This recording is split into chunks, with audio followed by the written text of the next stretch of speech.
Kansas. There is a buzz around this program. You can feel it at the early morning tailgates. You could feel it last night as well. Central Michigan in town trying to pull off an upset of their own. It's a Big Ten Saturday on Peacock, presented by Geico. Jack Collinsworth with the Super Bowl champ and Michael Robinson. So Illinois, they're coming in here. They're riding a high right now. Final week before conference play begins. What do you expect to see?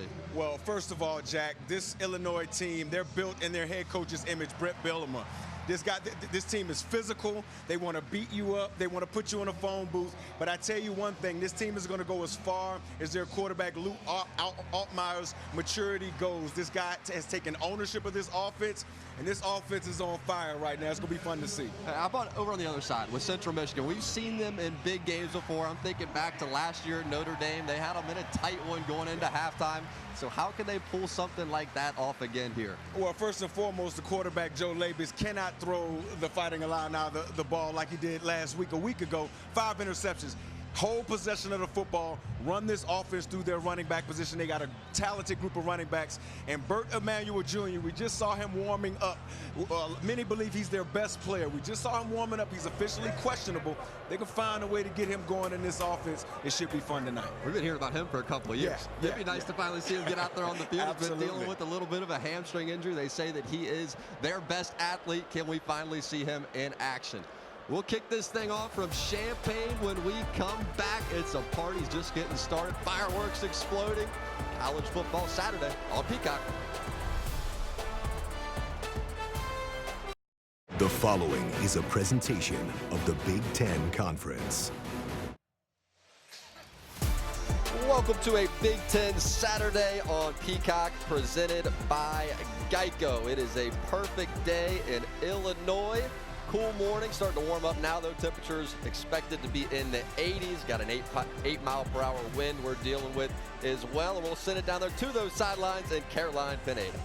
Jack, last week marked Illinois' first win in front of a sellout home crowd since 2008.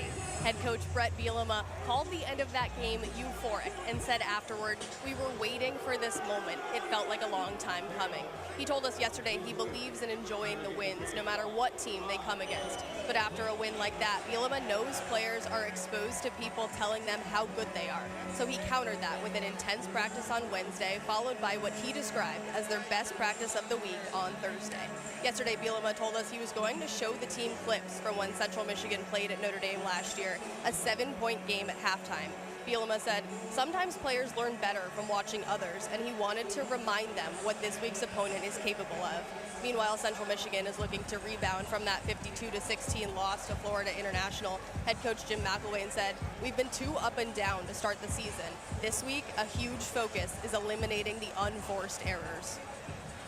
Caroline, thank you so much. Coach McElwain always has this quiet confidence about him coming into games like this. We detected just that this week as well. Marion Lukes back deep, one of the best running backs for Central Michigan, set for the return. Ethan Mikulski will send us into this Saturday afternoon. Nice fireworks show they have here before kickoff, too. Great fireworks show. I was scared for the open. It was cloudy behind us, Jack. And Lukes elects to let this one fly right on over his head. So Joe Labus, the 4-star recruit out of Ohio, spent the last 3 years at Iowa. Only one start for the Hawkeyes to his name. That was the Music City Bowl win over Kentucky. Good game back in week number 1. Competition was not exactly elite, but last week, the 5 interceptions that you mentioned. Yeah, the 5 interceptions was the story of the game last week for Joe Labus. But if he can hold on to the football, not turn it over, I think you give this offense a chance. Perhaps the best players on this offense, Marion Lukes, who you just saw back deep, and Miles Bailey, a couple of guys that have been roommates ever since they arrived on campus. And the first carry of the game, it goes to Lukes, and he is swallowed up in the backfield. That's Gabe Akis, who is there to make the play. One of the tremendous edge defenders on this defense. Starting lineups delivered by Papa John's. Yeah, you look at these starting lineups right here. I'm looking in the backfield. Miles Bailey, the senior running back right there. He's the guy that can push the ball between the tackles. He has breakaway speed when he gets to the next level. This kid's a tough guy to bring down for any defender in the country. So a loss of 2 on the opening play for Lukes, and Miles Bailey checks in for him at tailback from the pistol. Flip it out to Bailey, and Bailey tries to gain that edge, unable to do so, fighting just to get back to the line of scrimmage. That's Seth Coleman, the team captain, there to make the tackle as we check out the Illinois defense. Yeah, you look at this Illinois defense, you see Seth Coleman right there on your screen, but it's highlighted by this secondary. Xavier Scott, who just had an enormous game last week, had a few turnovers, very ball aware, was on the Chuck Bednarik Award National Player of the Week list. This kid is amazing. He will be playing on Sundays. +7 turnover margin for Illinois, tied for the best in the country. And they're setting up a 3rd and 11, and we have movement and a flag out before the snap. Full start. Offense, number 8. 5-yard penalty. Still 3rd down. Today's ref, Cole Knippel, out of the Big Ten, and so that will back them up even farther inside the 20. Yeah, Evan Boyd right there, wide receiver on the outside. When I played wide receiver on some of my days at Penn State, my wide receiver coach, dude, you got a view of the ball. Don't start early.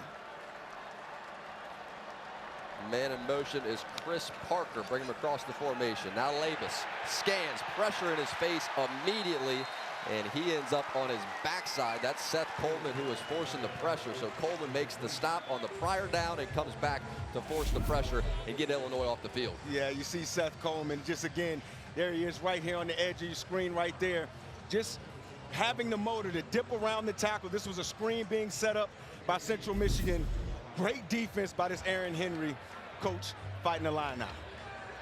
David Chapoa on to punt, and it's Hank Beatty who is back deep. In Illinois, they had a muffed punt a week ago, so a change at punt returner, and Beatty has some space as he brings it out across the 40-yard line. But Coach did mention that he liked, if you're going to muff the punt, at least have the hustle to go get on it and turn it into a touchback. Wound up really being a big play in that game as we introduce you to Luke Altmyer, junior year now, a transfer from Mississippi, and this has been the best start of his career really through a couple of games. 4-star recruit, top 5 player he was in the state of Mississippi. Offers from Florida State, LSU, Oregon, some big offers, and now he's getting his opportunity with the Fighting Illini. He's taking complete ownership of this offense, Jack. This team is going to go as far as his growth and maturity takes him. He's having a great start to this season.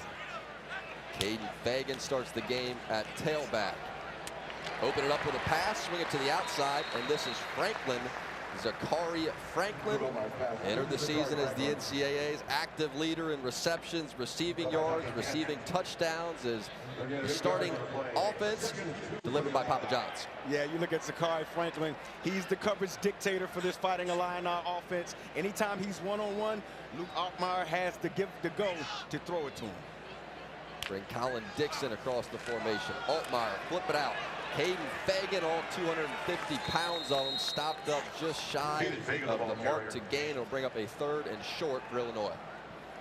Yeah, big Caden Fagan right there. You want to get his shoulders going downhill as he tries to beat up the defense. He's a big running back, gets a lot of comparisons to Derrick Henry in the National Football League. To me, he looks like a young Jerome Bettis. He's just a big, thick guy. Hopefully he can get going today. Running back injuries, that was an issue for Illinois last year. Lost 4 of their top 5 running backs for a significant amount of time. Happy to have their best back now. 3rd and short, handed off straight up the middle, and Fagan this time with the push, and the sticks will move. Was there any doubt who was getting the football right there, Jack? Caden Fagan, one of the bigger backs in all of the Big Ten. The guy always falls forward, and what I love about him, when he gets to the second level, he does have some juice. Central Michigan defensively, Dante Kent, he's the captain, the guy with NFL potential, number 4 on the back end. Coaching staff clear, it all goes through him. Yeah, his position flexibility unlocks this defense, Jack. Altmyer, pressure, steps up, trying to keep his eyes downfield, and down he will go. That is Fernando Sanchez III, dropping him for a sack and a loss of 5. It's a good play by Sanchez III right there. Again, first, keeping his outside arm free, maintaining the integrity of the pocket, and then having his counter move as he went against the tackle and takes Luke Altmyer down to the ground. That's a good pass rush right there. And Altmyer, plenty of athleticism. That time just nowhere to go. Bielema said the first time he realized that athleticism, he couldn't even see beyond the offensive line last year. Altmyer was going in for a touchdown. This time it's Fagan off the left side, and Fagan stopped up after a pickup of just one. That is Kwiatkowski as well as Justin Whiteside, the two leaders at linebacker for the Chippewas, making the stop. That's a big-time hit by Jordan Kwiatkowski right there, and Whiteside. Whenever you get Caden Fagan in a position where people have his legs and he stopped his forward momentum, that's when you want to make sure you deliver aggressive tackles to him.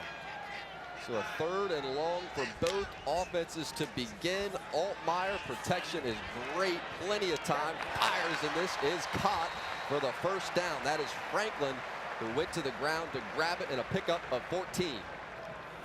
Man, just such a great quiet route by Zakhari Franklin right here. You see Central Michigan playing zone.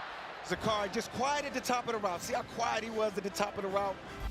Not a lot of wasted movement, comes back to the football, provides a big target for Luke Altmyer, first down. Played for the offensive coordinator and Barry Lunney. They're at UTSA.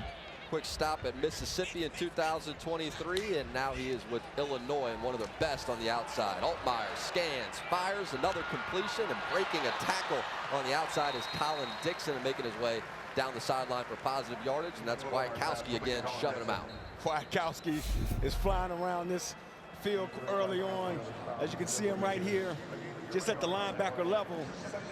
First goes for the fake, and then as he sees the ball goes out to the flat, runs like his hair is on fire to go make the tackle. That's good hustle.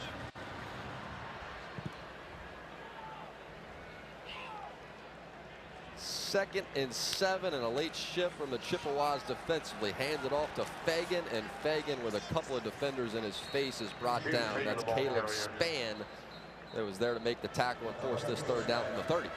Yeah, Caleb Spann getting in there. The quickest killer of a run game is quick penetration.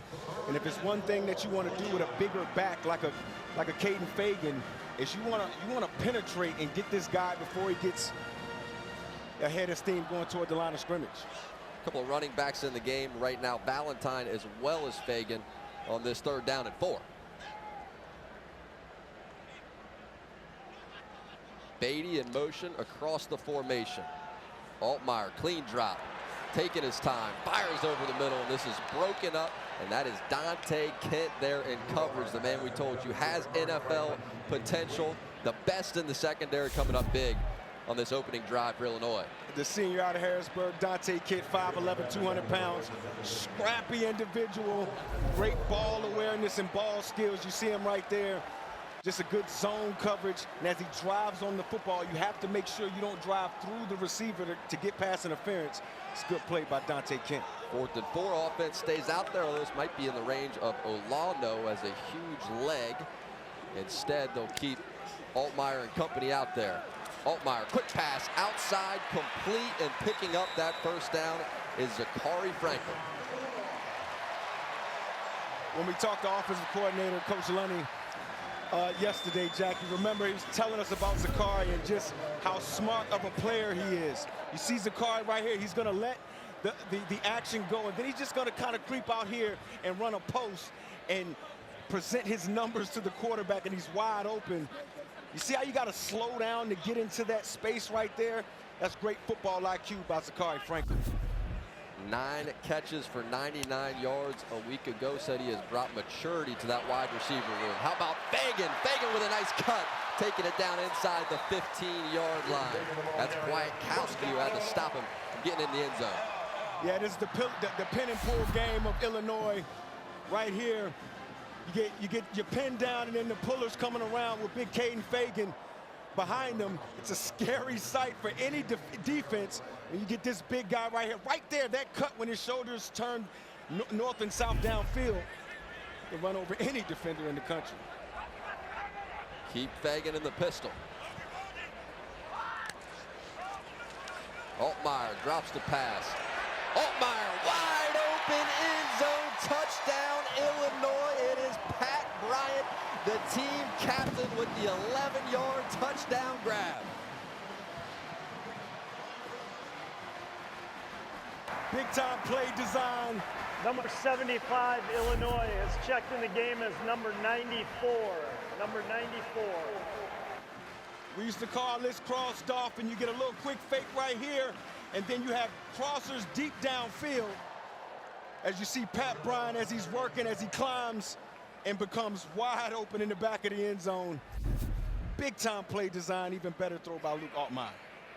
12 plays, 59 yards, 6:25 off the clock, 6 rushes, 6 passes, and a touchdown. And Olano is good. Olano still has not missed all season long. Hit that 50-yarder last week and stays perfect with the extra points as well. Altmaier to one of his favorite targets, Pat Bryant, for the touchdown.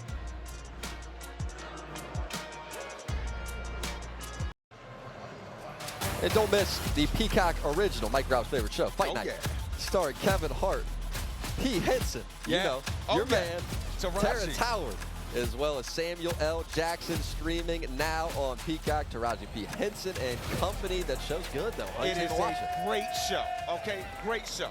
Okay. Right? Listen to real Mike Rob. Let's go. All right. Got a flight coming up tonight. Maybe we'll check it out. Yeah, I got to put you on, Jack. Come on, man. Ethan Makzulski will send it deep.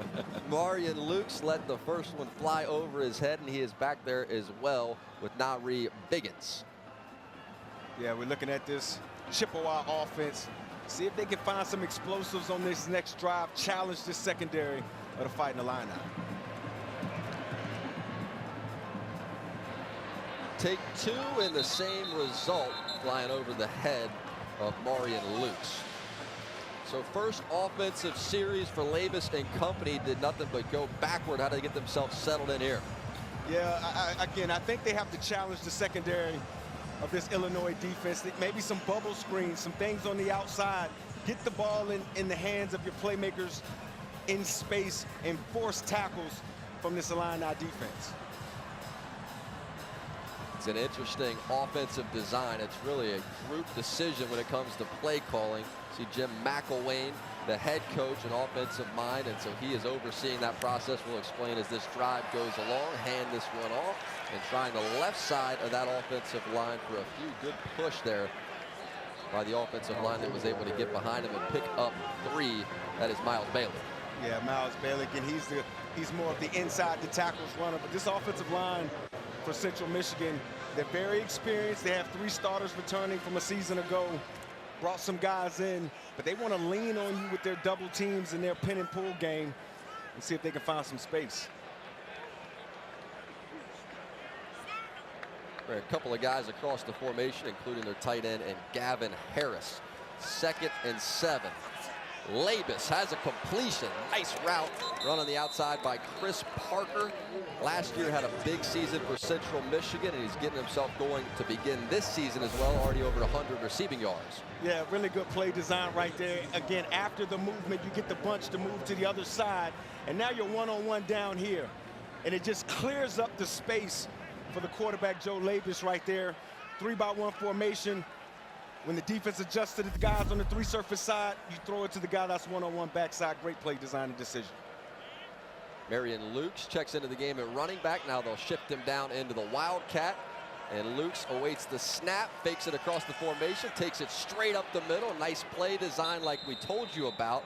And the run game coordinator and offensive line coach is Tavita Thompson. And so he is the one designing many of these run plays. I'd imagine his fingerprints over that one, too. Of course, anytime you get the running back a little bit involved in the offensive line, coaches involved in the play design, the run game is definitely going to be at the top of the list. But you see the Wildcat right there. It forces 11-on-11 football. We talked about earlier in the show about how this offense is going to try to steal a possession, do some things to make this Fighting Illini defense think a little bit. Bring Temple, the tight end, in motion, hands it off. This is Lukes. Lukes able to break 1 tackle, and then he runs right into his offensive tackle that helps push him for that first down. So sometimes you need Bailey to come give you a little extra shove, and that got him across the line to gain 1st and 10 for Central Michigan. Yeah, Bailey did give him a little extra shove right there. D. Rose, they call him Dylan Rosiak, was the first linebacker to get his hands on Marion Lukes right there. But Lukes did a great job keeping his balance. When we talk about in the running back room, when you meet contact, your feet get on fire. He kept those feet going, got the first down. Little shift on the outside. 3 wide receivers stacked to the left of Labus. Labus scans, fires another completion. It's Evan Boyd this time who will pick up a first down as the chains are moving, and Labus is starting to feel it offensively. Pick up a 13. When Joe Labus knows exactly where he's going with the football, this kid can spin it. His only issue is he's only has 3 starts. He hadn't seen a lot of things. He hadn't seen a lot of defenses. And I think that's why last week the 5 interceptions, the coaches, they weren't surprised by it, because again, he's still a young kid. But when this guy is certain about where he wants to go with the football, he can spin it. And this is a ball-hawking secondary that he is going up against. Labus, protection's good, has room to run. Labus pulls it down and scrambles. He slides, takes a hit anyway. Kind of a late slide inside the 25. Penalty markers fly on the spot, a couple of them. And that contact looked late from Rosiak, the team captain and linebacker, Dylan Rosiak for Illinois. Yeah, Jack, they call him D. Rose. That looked like a little bit of a late slide to me as well. You got the referees right now kind of talking about it. Personal foul, late hit with targeting. Defense number 28.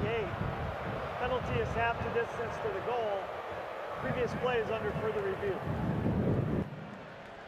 So this would be a huge loss in the middle of that Illinois defense. This was somebody that Coach Bielema was talking about a lot yesterday. One of the key leaders defensively, number 28 in Rosiak, who came in a little bit of a late slide. And where exactly is he aiming?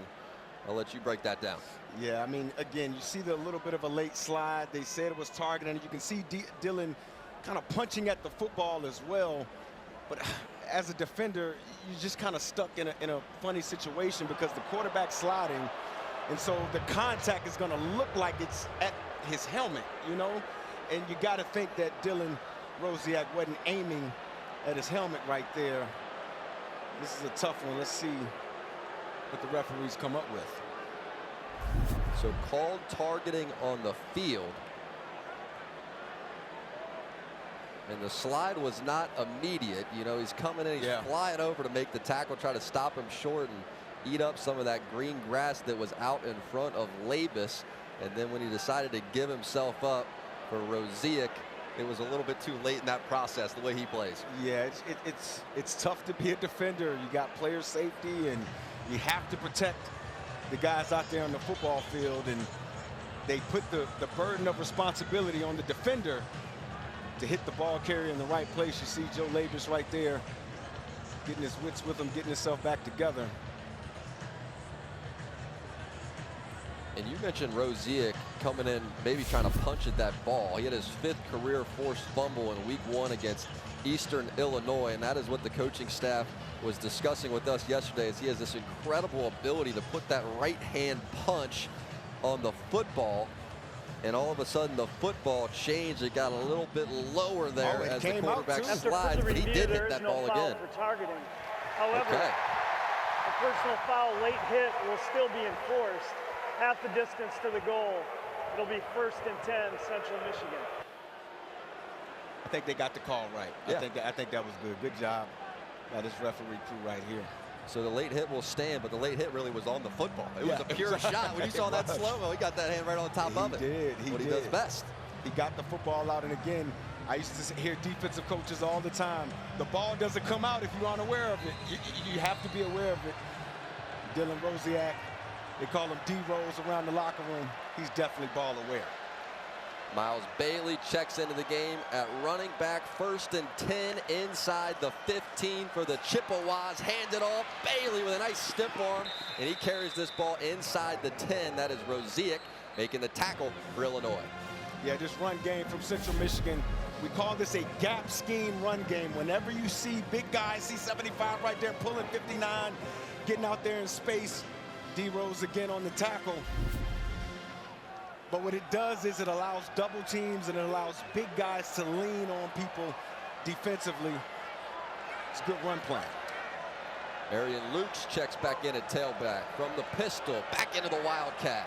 Saw this earlier on the drive with success. Lukes fakes it, exact same play, takes it backside this time and into the end zone. Flag is down, hold signal is out, and this will go against Central Michigan.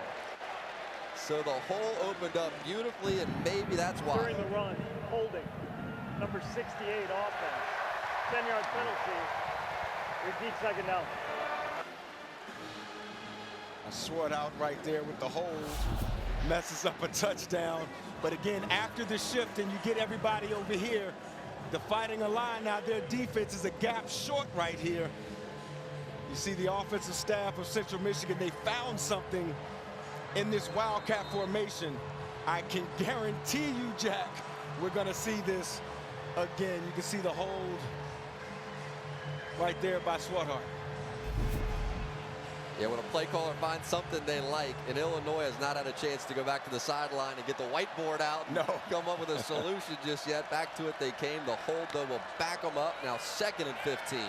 Labus taking his time. Now he's running backwards, trying to buy more time, and just throws it away. Good play by Joe Labus right there. Again, after you see him throw 5 interceptions last week, it's just good from a decision-making standpoint to see your quarterback scramble, try to make something happen, and then throw the football away. You're in the scoring zone. You have at least the opportunity for 3 points. Don't mess it up by giving the football away. And that was Dennis Briggs Jr. as well as Seth Coleman, who was forcing the pressure defensively. Now a 3rd and 15, 0 for 1 on 3rd down so far.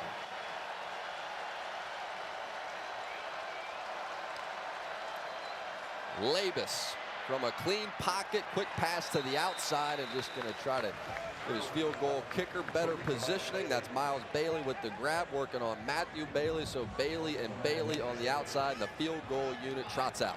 Yeah, a little Bailey on Bailey contact right there. Talk about Matthew Bailey, safety for Illinois. This kid is going to always be around the football. He's the aggressive enforcer in that secondary. Really good player. It's Tristan Matson on for the field goal try. 0 for 1 last week. That was from the 40 to 49 variety, and this kick is good. So Central Michigan with a nice drive. It could have been a touchdown. The hold call turns it into 3. 7-3 game in Illinois. Big Ten Saturday is brought to you by Geico. Get more with Geico. All the helmets through the years, and there are some cool ones. Look at that face mask right there. Oh, that's awesome. Oh, that's got to be my favorite. Aren't they wearing that today? Oh, yeah. Yeah, the Arched Illinois. That's wearing pretty cool. these helmets throughout the season to commemorate 100 years of Memorial Stadium. And this stadium really is sweet. It's old school, man. It is old school. I like the brick. You know, it's awesome. It's a classy stadium. These uniforms looking fly today. I know if I was a player, I'd want to keep my helmet after today. We saw some of the uniforms they have coming up Oh, my goodness. in this season, too. They look pretty good. 9 plays, 58 yards, 5:07 off the clock there for Central Michigan, and a 32-yard field goal is the result. And this is Matson, who sends it over the head of Wilcher with a touchback. I tell you one thing, Jack. This Central Michigan's Chippewa team, they're not afraid of the moment. This game isn't too big. The opponent isn't too big for them. They're going blow for blow Number 75 with Illinois today. is reporting is number 94. Number 94. Well, Caroline told you right at the top of the show that Coach Bielema wanted to show the team, talk to the team about Central Michigan going into Notre Dame a season ago, and that was a tight game going into halftime, and just make the point that they're fearless. Absolutely. They don't care about coming into these environments, and it's a 7-3 game as we're winding down the first, and a penalty flag is out, and it looks like early movement for Illinois. Full start. Offense. Number 7. Penalty. First down. Got a new runner in the backfield, Josh McCray. If you thought you were going to get a little bit of a reprieve from the big back, He's 6'1", 240 as well. He's just as big, if not almost as big, as Caden Fagan. They like the variety in the backfield. Absolutely. You agree with that approach? Big bodies, small bodies, speed, quickness, and just mixing it up with all three. Altmyer here. Altmyer scanning, running down the field, and a nice throw on the run and completion down the sideline. That is Pat Bryant, who already has a touchdown to his name, and now a nice grab over, working that sideline. Just to show how comfortable Luke Altmyer is. Again, just a little fake. You're going to get a rollout here. But again, just watch how comfortable he is. He's just running out. Look at that throw, right on the money to Pat Bryant. Pickup of 16, right back to the ground, and McCray up the middle. McCray inside the 40, down to the 36, so the fresh legs get rumbling, and that's Dante Kent who had to get him on the ground. Good tackle by Dante Kent, but an even better run by Josh McCray right there. As you can see, Illinois at first, I thought they were going to go a little tempo right there, but again, bigger backs that have great feet, and when they get into the secondaries, defenders don't want to take them down. Again, good cut right there. But again, to have that cut, Jack, you got to take the football to the feet of your offensive lineman. Now Altmyer looking deep. Altmyer right up on the ball, and this pass was dangerous. Looking for Franklin, but Dante Kent thought he was in position for an interception, and a penalty marker back right around where Altmyer let this football fly. Jack, Zakhari Franklin got his hand on that ball. He got one hand on that football. Great coverage by Dante Kent. Last week he got ran by and did a great job recovering. But Zakhari Franklin got his hand on that football. And we've seen what he could do when he just gets one hand. Just one is all that kid needs. On the football. Personal foul, unnecessary roughness, number 58, Illinois. The foul was during a live ball. 15-yard penalty from the previous spot, first down. That'll be on Melvin Priestley, the transfer from Grambling State, who they are extremely fired up about. Actually one of the top-graded offensive tackles in the entire country right now. And the coaching staff said that he was playing against LSU, blocking the guys that all the SEC tackles couldn't block. There so he we is knew right we there. needed him, and this time he's guilty. Yeah, guilty right there. Just see him, see what's going on. Looks like he's double teaming somebody. Right there. Oh, yeah, it's that extra push right there that did it. Big, strong kid. That's his first penalty of the season. Altmyer, quick pass outside, trying to work it into Franklin. It was on that back shoulder and unable to come up with it is Zakhari Franklin. Yeah, and unable to come up with that one. I think if Luke Altmyer had that pass back a little bit late to the flat. Again, when Luke is decisive, he can throw with the best of them in the Big Ten. 75 is reported as number 94 for Illinois, number 94. So after the long run by McCray, the Priestley penalty backs them up, now back inside their own territory on a 2nd and 25. At the big package for Illinois in the game. Altmyer gives. This is Fagan. Fagan with a nice move. And then he is escorted out of bounds. Make that McCray. That was Josh McCray one more time with the carry. And a nice gain to set up a 3rd down and doable. Josh McCray, again, to be 240 pounds, he has really good feet. Avoided some quick penetration in the backfield. Turned the corner. Was able to hop over somebody. But again, when you're able to run the football like Illinois is able to run the football today, play action pass, big chunk plays start to come alive in your offense. And with the first quarter winding to a close, Illinois, they are content to let that clock do just that. And so Josh McCray starting to make his mark on this game as the running back rotation begins for the Fighting Illini. It is 7-3 Central Michigan hanging in there at the close of this first quarter.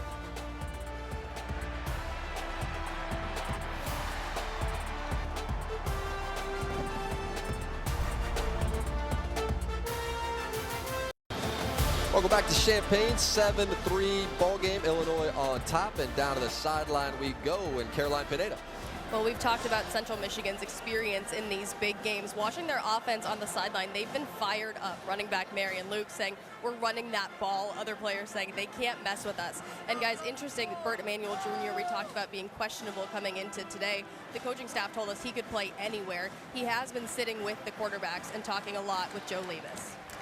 Yeah, Bert Emanuel still dealing with that hamstring injury, so they're trying to get him at least in pads and get him closer to getting back into the game. We've been hearing about his talents for years now.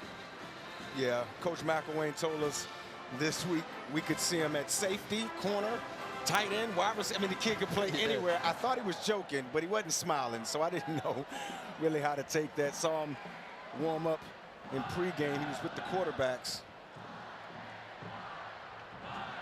So it'll be a 3rd and 18 here from the 44.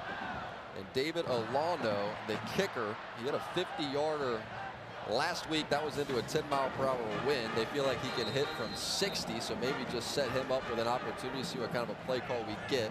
2 for 4 on 3rd down so far.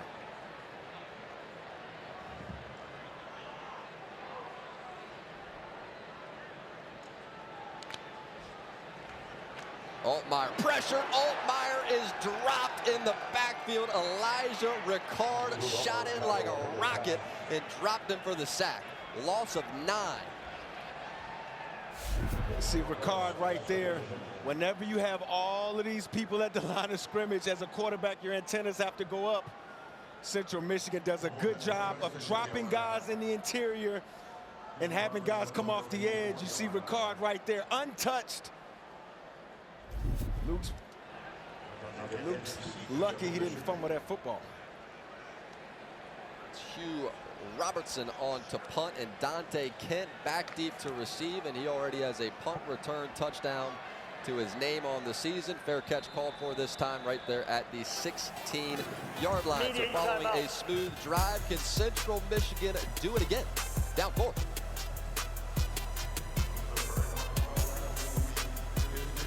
Time now for today's upcoming schedule, brought to you by Geico. You have Morehouse and Howard, 3 o'clock Eastern Time, CNBC, as well as Peacock, Washington State and Washington. That follows us, 3:30 Eastern Time on Peacock. And then the nightcap, Indiana, UCLA from the West Coast. Big Ten College Countdown coverage begins 7 Eastern Time. The game 7:30 Eastern on NBC and Peacock. That Indiana UCLA game, man, that could get interesting tonight, Jack. Yeah. I'm telling you, man, UCLA trying to establish a new identity under new head coach. Indiana, new head coach. Big Ten on the West Coast. Yeah, I like man. it. B.J. Harris checks into the game at running back, and Harris fake it to him, flip it to the outside, and a nice completion down the sideline. And that is Nathan Vanterin, one of their backup tight ends, who gets the tackle. Matthew Bailey comes over to make the stop. Yeah, Labus does a good job again, just getting the ball out of his hands quickly. But this offense has to do more of this, right? You know, throw the ball out to the left, get the defense running to the left, throw the ball out to the right, get the defense running to the right, throw a screen this way, screen that way. Just get this pass rush and this defense a little bit out of sorts a little.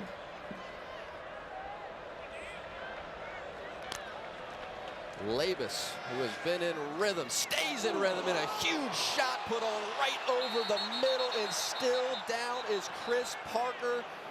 It was a direct hit after he grabbed that football, and he is still down on the field. Yeah, we hope Chris Parker is okay. He took a big hit right there, and I thought it was a legit hit.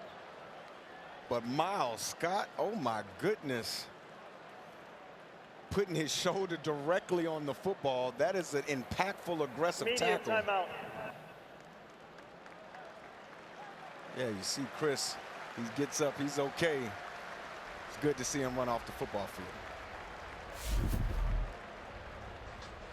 Let's watch this play right here again. Just a little play action. Caught it. That's a good position to be in for Miles Scott.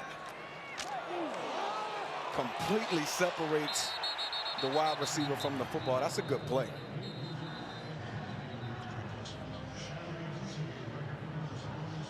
You could see that contact coming, couldn't you? Yeah, yeah, I mean, you you see could it just see coming. it. Looks like Chris took a little shot.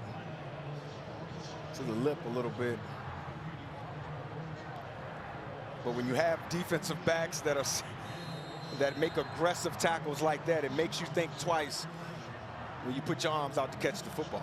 Parker, one of their toughest guys, jumped right back up, clapping his hands, and now they're checking him out over on the sideline before a 3rd and 4. 0 for 2 on 3rd down thus far.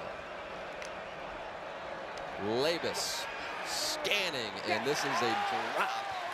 Coming across the formation was Jesse Pruitt. Had a little space in front of him and could not hang on, pressure by Edwards. Oh, I know Jesse Pruitt. Wish he had this pass back. Just some all crossers right here. But as you're going to see, if he catches this ball right here, he has a lot of space to go. If they can just complete this pass, they catch the Fighting Illini in man. And if he catches this ball, he has some room to run or at least get the first down. David Chapoa on to punt, and it is Hank Beatty back deep to receive. And Beatty has some room in front of him, and he's going to try the right side. And Beatty with a nice cut. Now he's still on his feet as he crosses the 40. Beatty now takes it inside the 40. A couple of nice cuts, nice patience, and a good return from Hank Beatty. One of the first rules when you're on coverage covering a punt, do not allow the cutback. You have to cover as if you know the returner is going to cut back. You see Central Michigan allowed Beatty to get into the heart of that punt return, of that punt coverage unit, and gets a nice return. And that was the punter in Chapoa who chopped him down at the conclusion. A 46-yard punt, a 28-yard return to set up Illinois nicely. Got Caden Fagan back in the game. Big running back for the Fighting Illini. Fagan to the other side of the formation. Fake it to him quickly and swing it to the outside. And working that sideline is Pat Bryant, and that is McKinney who shoved him out. Yeah, Pat Bryant. It's just a little quick RPO. Luke could have handed the football off to Fagan or throw it out there to your wide receiver, get 5 yards. I mean, get 2 or 3 yards. It's just like a run. And again, just putting this Chippewa defense on notice that they will throw the ball to the outside.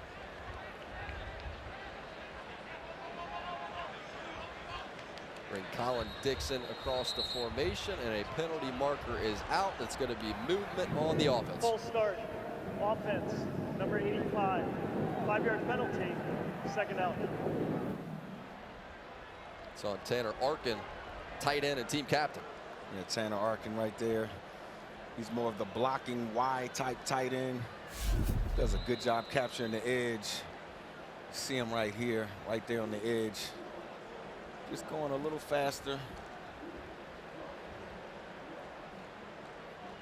Yeah, just a little flinch, not much. Just a little bit. Now on a 2nd and 13. Altmaier. Altmaier with a completion. This is his running back in Fagan, and the DBs are going to have to deal with 250, and they do. That's McKinney, who was able to somehow get him on the ground with the help of Cochran. Yeah, you know, one of Brett Bielema's favorite plays, he told us from a week ago, was a 9-yard 3rd down conversion pass play that Fagan caught a pass. Many people don't think that this kid can catch out of the backfield. Now, I probably wouldn't feature him, out of the backfield catching the football because of how big he is. But he can catch the football, and when he does get in space, again, very scary for any defensive back to try to take down. 3rd and 1, late shift into the pistol, and straight up the middle they will go with Fagan, who's trying to keep those legs churning. Stopped initially. Now the offensive line gets behind him to try and help. That was Geske with the last push, and those chains will move. First down. See if that push, the push did get the first down. 94, Jason Williams in there trying to take on double teams and trying to pull Fagan back. Fagan's just too big, too strong of a human being. See him right here. Any 3rd and 1, I give it to my big tailback. He falls forward and gets the first down. Those are smart offensive linemen right there. Oh, yeah. Realize that play's not dead just yet. 1st and 10, Illinois. Altmaier to pass, fakes the quick screen. Now showing off some of that athleticism, and down he will go, able to evade the first, and that's McKinney on a secondary blitz who got there for a loss of 5. Yeah, Deron McKinney did a good job blitzing, coming off the side. And again, right there, taking on Fagan. Kind of pushed Fagan to the side right there as Fagan was catching the block. Doing a great job being relentless, getting to Luke.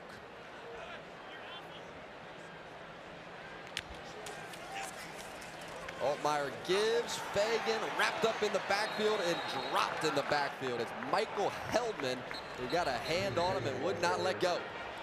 Michael Heldman, redshirt junior out of Michigan. Big time play right there.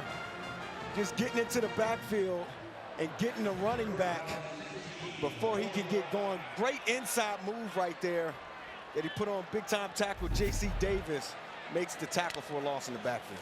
On 3rd and long, Altmaier takes his time, fires, and a hit put on, but it's a drop first by Tanner Arkin, who had a chance to reel that in and give the field goal unit an opportunity. Instead, it's Diaz Fernandez who delivers the shot, and it's 4th and 16. 4th and 16, not sure Number if that would have been. 75 is reported as number 94 for Illinois, 94. They're going to give this kick a shot anyway. Felt like from 60 he could have a chance. This from 54. Saw him hit from 50 a week ago. Coach said it was into the wind, so we felt like there's still more in that tank. We will find out for David Olano. He's standing on the Illinois side. It's a low liner, and this kick is no good. So the jury's still out on 60. Media time. 7-3 Illinois. Score will stand. We're under 10 in the second quarter. 7-3 game, and Champaign, Illinois on top despite that missed field goal just moments ago. And Jim McElwain, this offensive partnership that he has with that man right there, Tavita Thompson, the run game coordinator, as well as the offensive line coach. And we'll explain all of this throughout this drive, but B.T. Sherman, the wide receiver coach, will have input in the passing game. So it's kind of a three-mind approach to offensive football, and we've seen them put together a nice drive that resulted in a touchdown called back for that hold. So just the 3 points on the board. Flip this ball out, and a quick hit, a quick stick put on. That's Kreutz, James Kreutz. First time playing in a cast, and he's figuring it out. Oh my goodness, big time hit by James Kreutz, the younger brother of the starting center, okay? Josh Kreutz. Wow, what an explosive, aggressive tackle right there. Dad, Orrin Kreutz, played in the National Football League. Guy I played against when I played in the National Football League. That's a big time tackle. He likes having that club on the right hand. Oh yeah. 2nd and 10. Man in motion is Williams. They flip it back again, trying to get it to the speedster and Davis. It's Solomon Davis who's able to find some good running room and get out near that first down line, set him up a yard shy. Ruling on the field is that the runner was short of the line to gain. 3rd down. There's Solomon right there. You got a ball coming this way, then he gets the reverse to go around the edge. He is the speed in this Central Michigan offense. You see him right there, but we talked about on the last drive, this Central Michigan offense, again, forcing this Fighting Illini defense to run side to side, having them guess where this football is going to be, and maybe you can get a gadget around the outside. Luke's the tailback on a 3rd one, fake it to him and setting it up beautifully, and somehow able to bobble it back into his arms is Solomon Davis, who is just short on the reverse, gets the football again. Scott hit him, but threw the bobble to catch. Solomon Davis was so wide open, he thought about turning upfield before he actually caught it. You only get one reception for that, Solomon. Big time hit by Xavier Scott right there.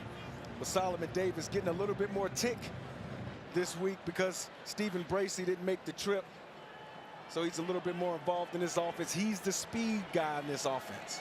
Davis a couple of touchdowns back in game number 1. Only 9 yards, though, last week. A big 4 yards right there to convert. And this off, it's Lukes who is met instantaneously, and Seth Coleman brings him to the ground for a loss of 2. These edge players, especially Seth Coleman, they're having a day. They're doing a great job of holding the point, not allowing things to go outside. But then when they see an opportunity to crash down and get the ball carrier, they're doing a great job of putting hands on ball carriers and making the tackle.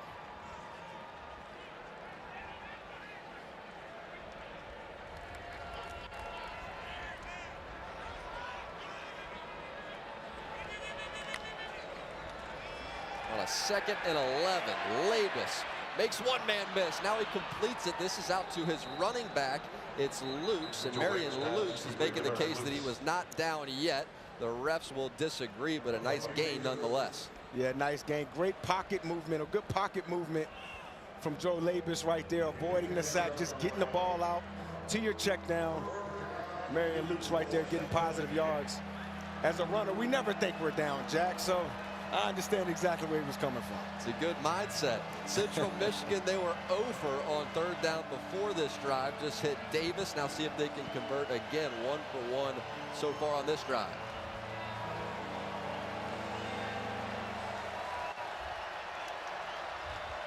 Lukes gets the ball, stopped right there at the line and driven backwards. Illinois defensively rises to this occasion.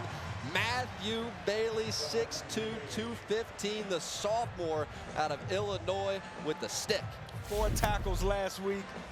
Every time you see this guy, he's going to be around the line of scrimmage. There he is right there on the corner of your screen.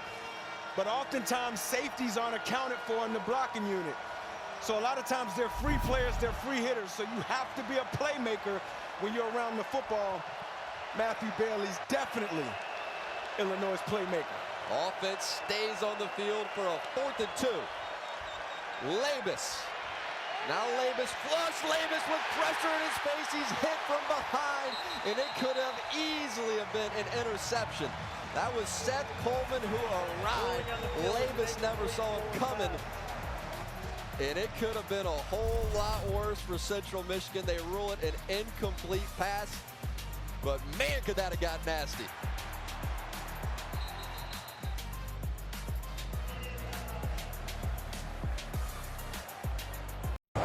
Back in Memorial Stadium. Well, after the last Illinois offensive drive ended with a missed field goal, offensive coordinator Barry Lunney gathered the entire offense for what was a heated meeting. The message was calm down, execute. We're better than that.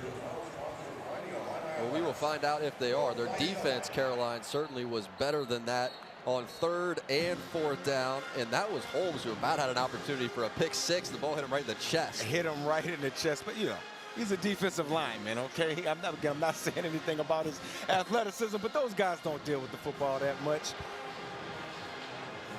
It's a nice field position coming out for Altmaier and company. That is Valentine, the freshman, at running back. Fake it to him and to the outside. This is Pat Bryant, and Pat Bryant is spun down. That's McKinney making the tackle. And you see Barry Lunney right there, the architect of this Illinois offense.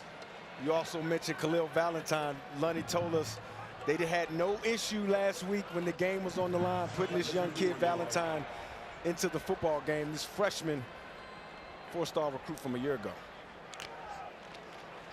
Valentine with his opportunity. Did he got big space. things with that opportunity last week. Inside the 40 goes Valentine. So you've seen the size of Fagan, the size of McCray, and now the speed of Valentine.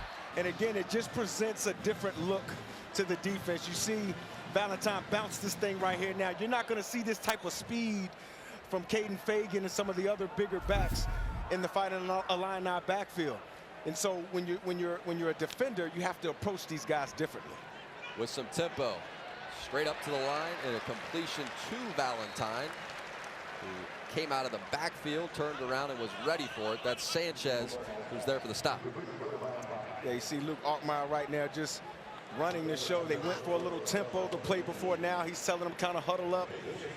Let's kind of use the clock. We're in the scoring zone. Let's make sure we got the right play. They like the tempo, specifically after a big play. Absolutely. Again, you have the defense flustered. Oftentimes they're making substitutions. Guys are tired, and you oftentimes can get a free play.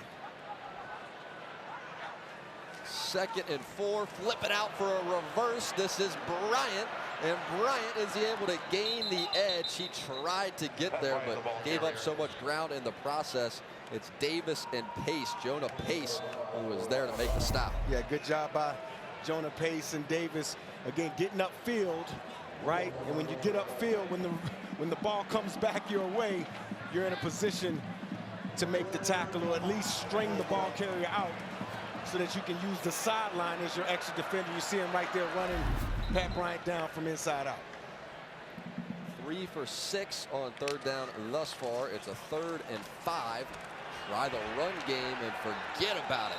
Central Michigan defensively by their leader who got there first. It's Jordan Kwiatkowski, the green dot and linebacker, that said no. Loss of 4. Yeah, Kwiatkowski is telling this whole stadium, you be quiet, guys. Number 75 No more running checking on my in watch. is number 94 for Illinois, number 94. Now, Jack, it's one thing to make the tackle, but it's another thing to make an impactful tackle. This kid Jordan puts his paws on you. You know it, and you're going down. And a whistle 2-minute before timeout. the snap for the 2-minute timeout. We will see David Olano on the other side from 49. 7-3 game. So Ryan Gosling and Emily Blunt star in The Fall Guy, a love letter to action movies and the people who make them. Stream The Fall Guy now only on Peacock.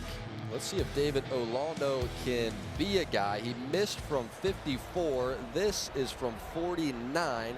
Hit from 50 a week ago. Mostly a kickoff specialist last year, but they knew he had a big leg, and so they have been working on the place kicking. It's a great start to the year. He's perfect coming into this game, and now can he hit from 49?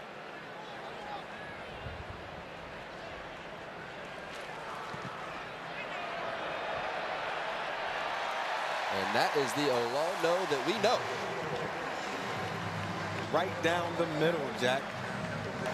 Good kick from Immediate Olano. timeout. 10-3, we're under 2 to play. Illinois with a 7-point lead as we count it down to halftime. Central Michigan back on offense. When we return.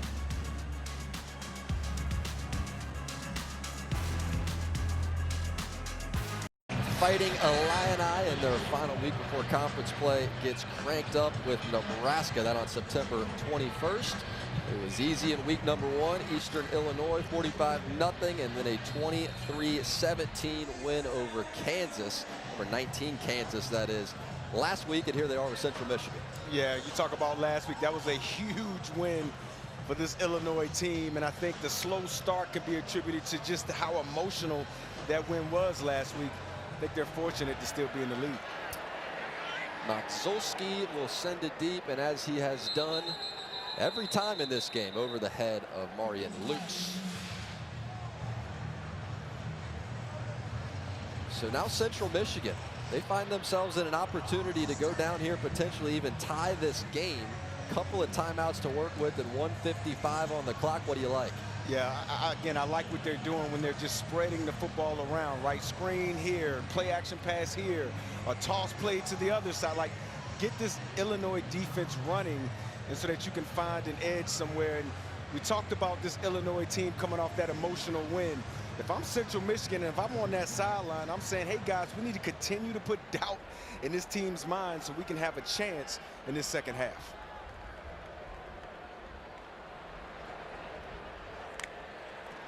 Levis will begin the drive by handing it off. And oh, it's a good fake by Levis. He keeps it himself after faking it to Bailey around the outside. He'll pick up 5 before he's escorted out of bounds. It's great ball handling right there. This is an RPO offense. Thought Joe Bayless does a great job of the ball handling. So good. He fooled you, Jack. It's all good, man. He sure did. It's all good, but again, taking the football, running hash numbers, boundaries, getting out of bounds, stopping the clock. Fooled me, but the cameraman was all over it. He was tracking Levis. Now on 2nd and 5. Labus this time does hand it off, I believe, and in fact he does, and it's going to be a 3rd and 1. It's Dennis Briggs Jr. who makes the tackle to set up this 3rd down. Now, if it's one thing for this Jim McElwain coach team, they do not want to give the ball back to Illinois before the half ends. Straight up the middle, Bailey trying to get him their original spot. Looks like yes, and those sticks will move 1st down for Central Michigan. 1st down, Central Michigan. Saw Bayless after he handed the ball off. He kind of pushed Bailey along right there, like, get this 1st down. And a player down for the Chippewas. One of their offensive linemen up front, that's Plaucha, Brady Timeout for an Plaucha. injured offensive player. Out of Allen Park, Michigan. We will check on Plaucha and be right back.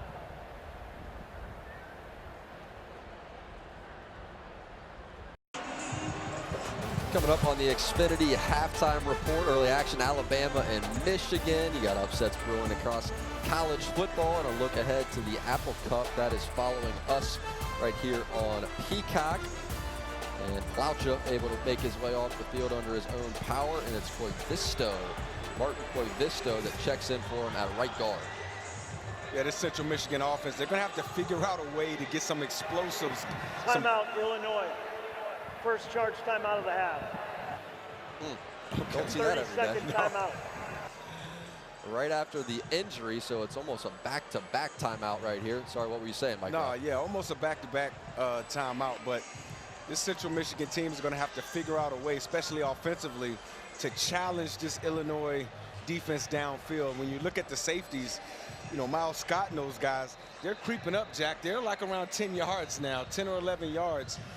Oftentimes in passing situations, your safeties are more like 15 yards deep. And so if you want space for the run game, you're going to have to challenge this Illinois defense on the outside and downfield. They just haven't been able to get the explosive passes. And Labus has been able to avoid the disaster. Remember, coming off a 5-interception game a week ago, but he has not had the spectacular yet, to your point. Is this drive one of those moments? Well, again, with the safeties, again, sitting, they're creeping down, not really playing deep. You see them backing up a little bit now. They're going to have to make some plays on the outside. Labus outside, quick completion, and that goes to Evan Boyd, and Evan Boyd steps out of bounds after a pickup of 6. Again, working the sidelines, making sure you hold on to your timeouts, making sure you hold on to your ability to stop the clock later on in this drive. But I think Illinois, they're okay with giving up those short passes. They're okay with giving up the quick outs.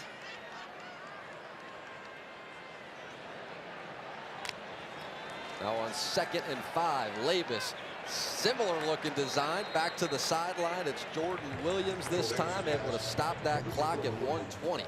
And this is classic 2-minute offense from a young quarterback, right? Jack, if you notice, Labus is throwing these passes into the boundary, right? Yep. It's a shorter throw, it's an easier throw, an easier read for him, and it's a quicker way for the receiver to get out of bounds and stop the clock.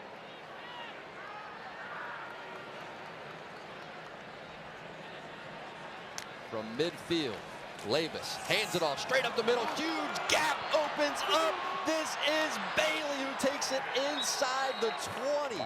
So just when Illinois was beginning to focus on pass, it's Bailey for 36 straight up the gut. You get Bailey right here again, straight through the heart of this Fighting Illini defense. But once you start to complete some passes on the outside, once you start to get these defensive backs in this pass rush scared that you're going to complete passes, that is when they back up, that's when they loosen up, and that's when you're able to find some run lanes through the middle of this defense. Tavita Thompson dialing it up with a nice play call. It's Lukes who checks in. Straight back to the ground game, and nothing there for Marion Lukes. Nothing there for Marion Lukes. Oftentimes we're accustomed to seeing Marion Lukes run the ball on the outside. I think he's a little banged up right there as he's holding his knee. Timeout, Central Michigan. 1st charge of the half. 30-second timeout. Marion's trying to get off the field to try to avoid you having to use a timeout, but I think they've already charged Central Michigan with the timeout. Hope that young man's okay. Saw Lukes slam his helmet down in frustration, the leading rusher last season for the Chippewas. Yeah, Just one of their best players offensively. Yeah, you see him enter the briar patch right there. See Matthew Bailey grabbing at his legs to try to get him down. Bunch of guys laying on his legs. Don't know what the injury is. As you can see, his legs get kind of lost right there amongst all the bodies. Stepped right on the leg of Koivisto as he tried to make that cut and pick up additional yardage, as you see the day of Marion Lukes. Yeah, 20 total yards. He's been great and just being a check down for Joe Labus in this offense. Nari Biggins checks into the game at running back. 2nd and 9, 53 seconds to play, and still a couple of timeouts to work with for Central Michigan. Here's that Wildcat formation again. Check out running to the left. Wildcat has had success, and the Wildcat this time was swallowed up after a pickup of 3. That's Rosiak who made the tackle, Dylan Rosiak, and a timeout taken. This will be the second charge timeout, Central Michigan. Second charge, not 30 seconds in length. You talk about Dylan Rosiak. D Rose is what the guys in the locker room like to call him. 6'1", 235 pounds junior out of Florida. Kid reminds me of a London Fletcher, man. Just instinctual. And again, not how he's built, but just being very instinctual. And if you don't block him, he'll make every tackle. And now Brady Plaucha is on the gator and appears to be headed toward the locker room. Yeah, they lose a little bit of toughness and nastiness. That kid right there not being in the lineup. He's a mauler. He's a guy that when he gets his hands on you, it's tough for blockers. I mean, it's tough for defenders to disengage with him. They're definitely going to miss him. Jim McElwain talks about what's the strength of his team to be like a baseball team, right up the middle. His centers, his guards, his defensive tackles, and linebackers. That's how he's built it. They're going to have to figure it out without Plaucha. 3rd and 6. 44 seconds to play from the 11.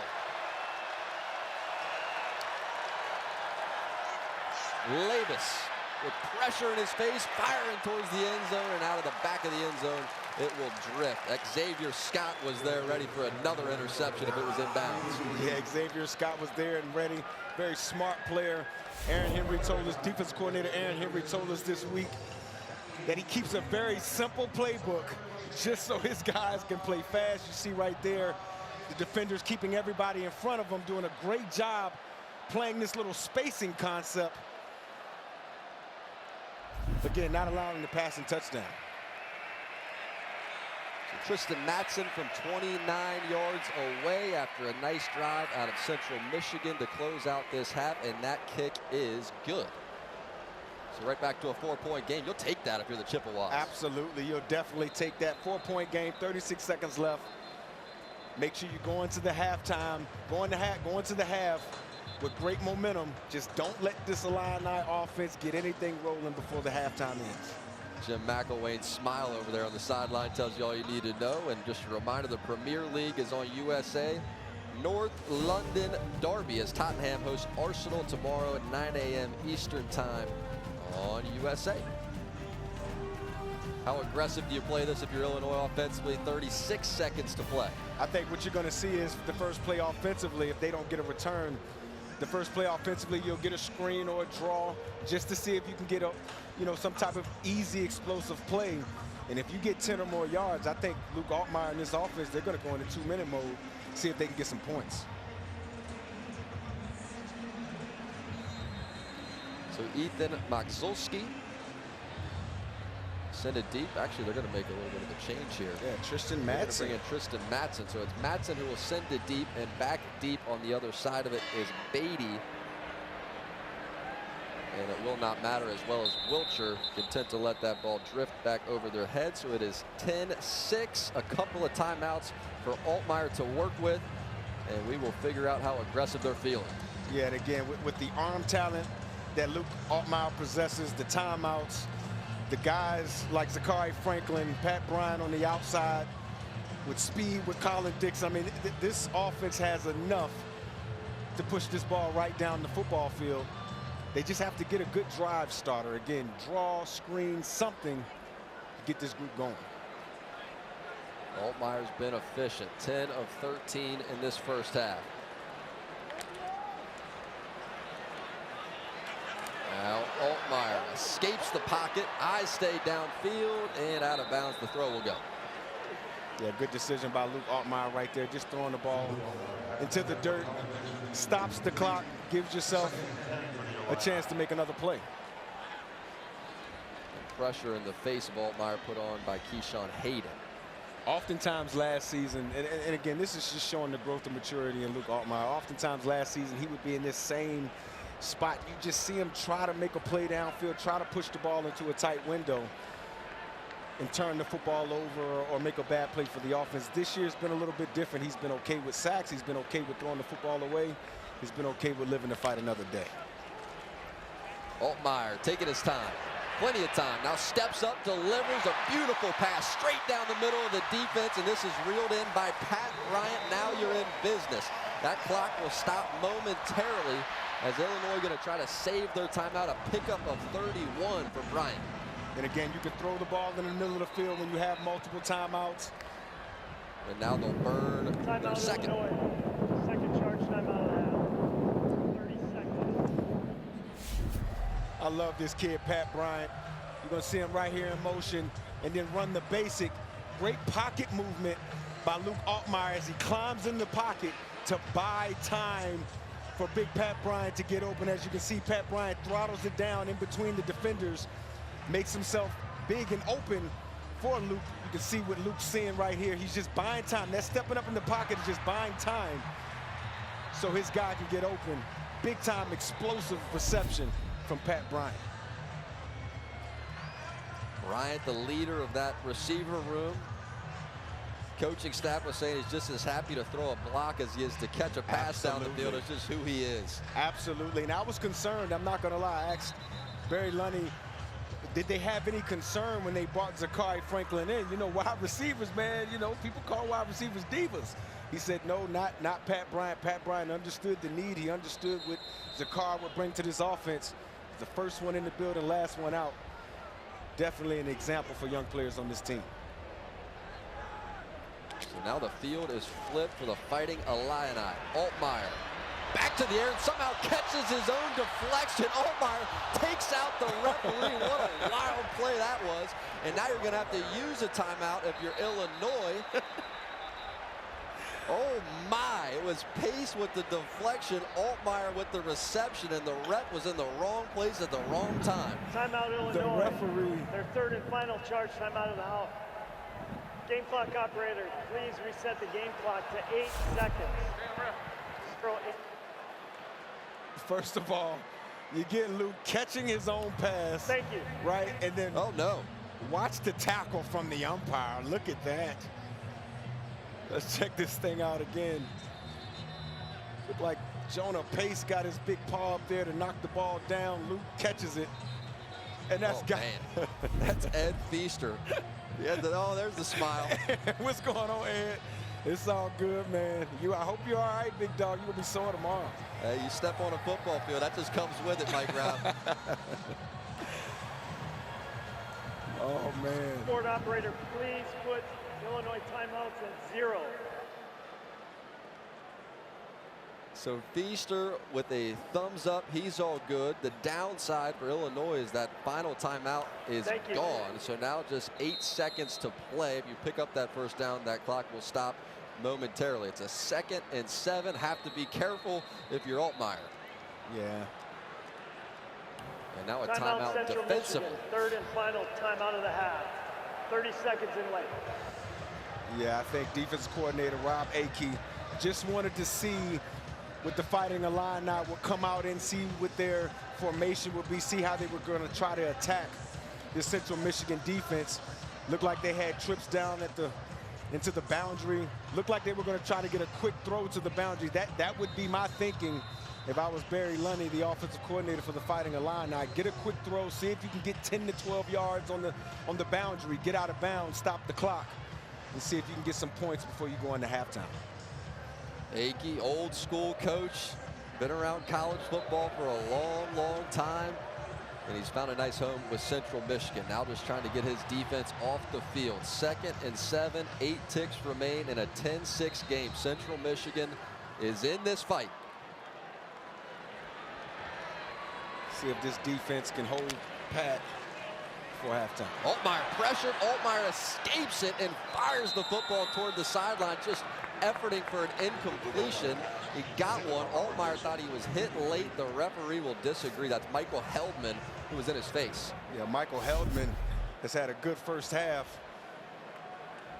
The left tackle, Number like 75, J.C. Illinois Davis. is reporting as number 94. looked like left tackle J.C. Davis tried to cut Michael Heldman and just completely missed. Got a 60-yard attempt. So they're still feeling it with Olano, and a return man is back deep. A 59-yarder. They said he could hit from 60, and they weren't lying. Go ahead, David.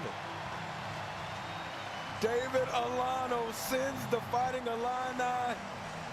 Oh, that wasn't David Olano. That was Ethan Magzulski. Oh, a little change there. Little change up. So they got a couple of guys that can hit from 60. They bring out Ethan Magzulski, and Magzulski was the kickoff guy.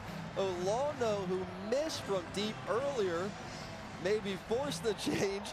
And how about the kicking department for the Fighting Illini? Shout out Ethan Magzulski. Wow, great name, great kick. Sends the Fighting Illini into the halftime with points and feeling great about their football. That's the sophomore from Spokane, Washington, who hit a missile.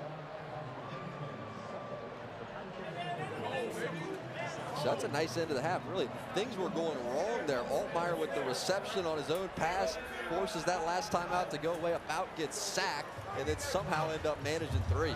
Jack, when you talk about last week against Kansas, that big win, all the ups and downs in playing tough football, they called on that experience to end the half. Send it down to the sideline and Caroline Pineda. Coach, a few of your drives ending in long field goals. How do you finish these in the end zone? I couldn't hear the first part. A couple of these drives ending in long field goals. How do you finish them in the end zone? We got to do a better job offensively. Obviously, we're hurting ourselves with some penalties, some stupid mistakes, putting ourselves behind the chains. We got to go out and execute defensively. We got to do a better job on second down. We're just giving too many easily convertible third downs. What's your message to Luke Altmyer in the locker room? Well, Luke's all doing all right. He's got to get rid of the ball a little bit sooner on certain plays, but we got to protect him better overall. Thanks, Coach. Jack? Coach, Caroline, thank you. And Ethan Magzulski's 59-yarder is a school record. Go ahead and extend this lead for Illinois. Altmyer rattles down the field with the help of Pat Bryant, who has a touchdown to his name. And the home team takes a lead into the locker room.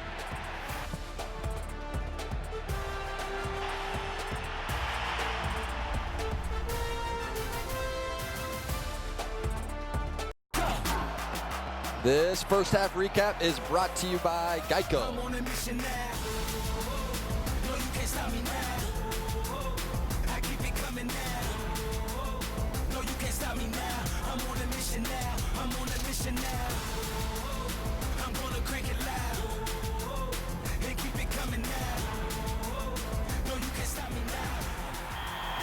I'm on a mission Get now. more with Geico as we take a look at some of the numbers in that first half of play. CMU, Central Michigan hanging in there. But Illinois with that 59-yarder to close out the half, extend the lead 13-6 at the break. Rush yards actually headed Central Michigan's direction. Illinois leads it with total yards and time of possession as well.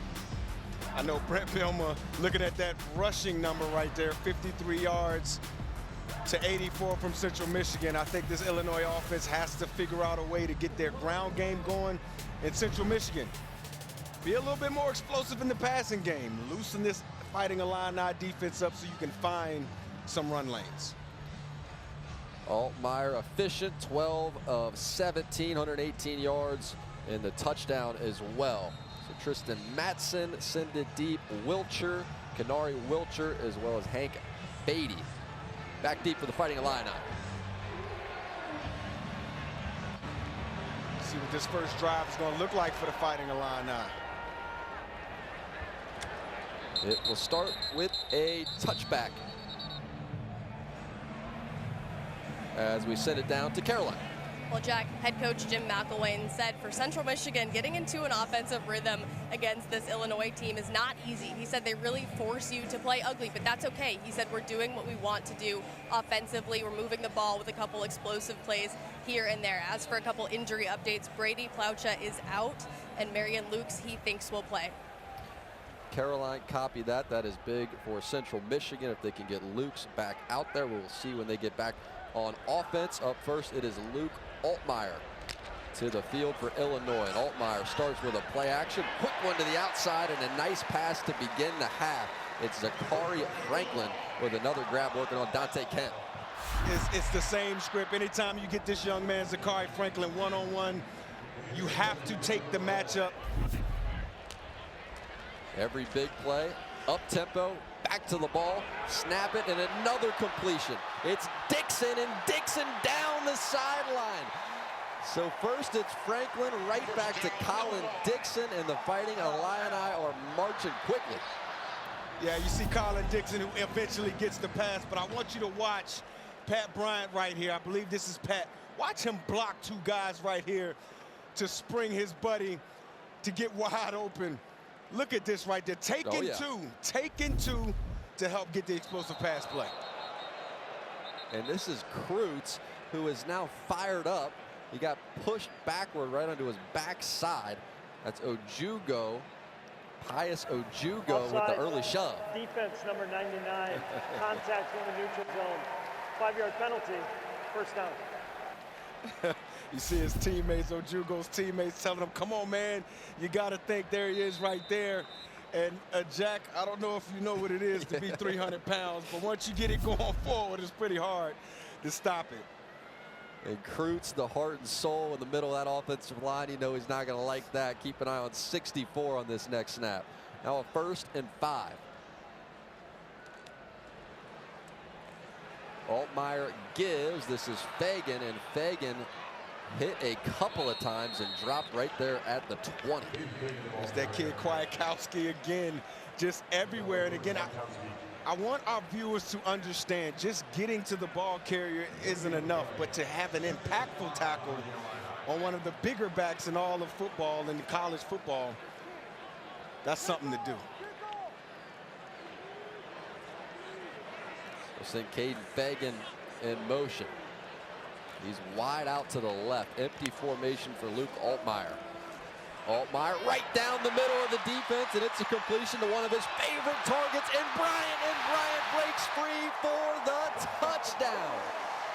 Catch and run by Pat Bryant. Had one in the first half, and now another to start this second half of play.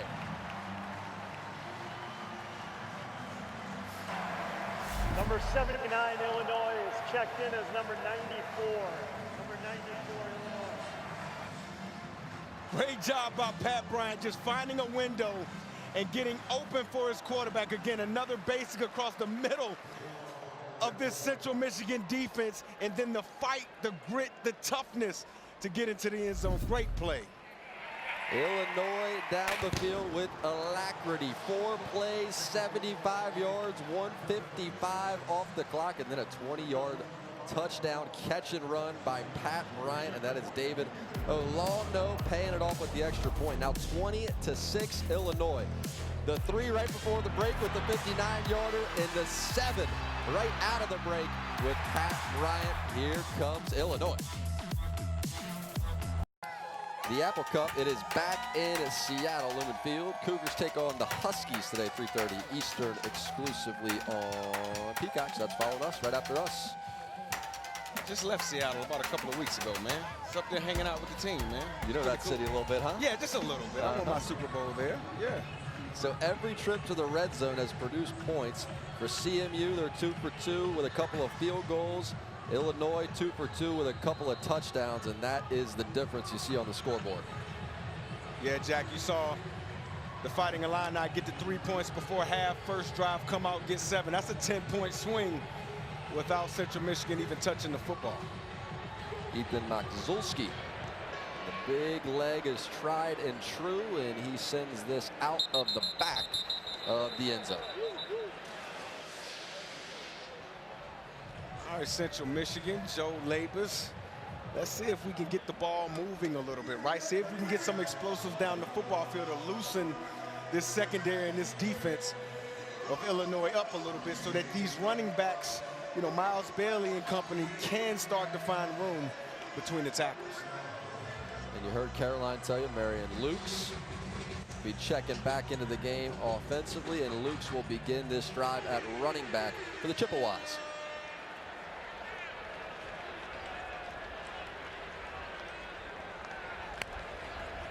Labus gives Lukes off the right side. Lukes with a nice cut, then a nice spin to follow it. He takes it out to the 29. You see what he's capable of. That's Ackes who got him on the ground. Yeah, good play by Ackes right there. But Marion Lukes, good job of putting your foot in the ground, finding space, and getting vertical with a great move in the hole, making somebody miss. You look at Central Michigan right there. 5 interceptions last week, 0 turnovers this week, giving this team a chance.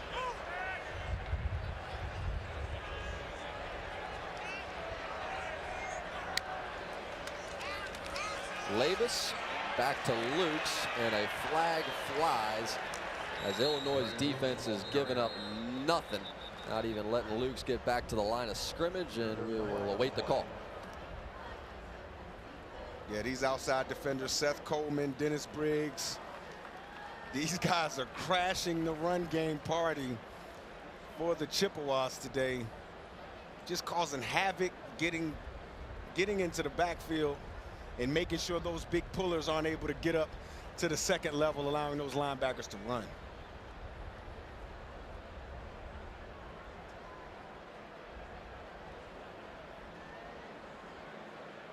See what the call is. Holding. Offense number 76. 10-yard penalty from the previous spot. Second down. So Central Michigan already broke the huddle. They were trying to figure out if they wanted to accept or decline. Yeah, there's Illinois wants to 76 back 'em right up. there on the pull, takes on Ackes and then kind of pulls him down to the ground. The defensive linemen don't like the holding that happens. 4 penalties so far on either side. B.J. Harrison at tailback. Labus, quick throw outside, complete, and nice cut down the sideline. That's Evan Boyd. So Evan Boyd with the grab, and then even better work to keep the feet in bounds. Great job by Evan Boyd right here.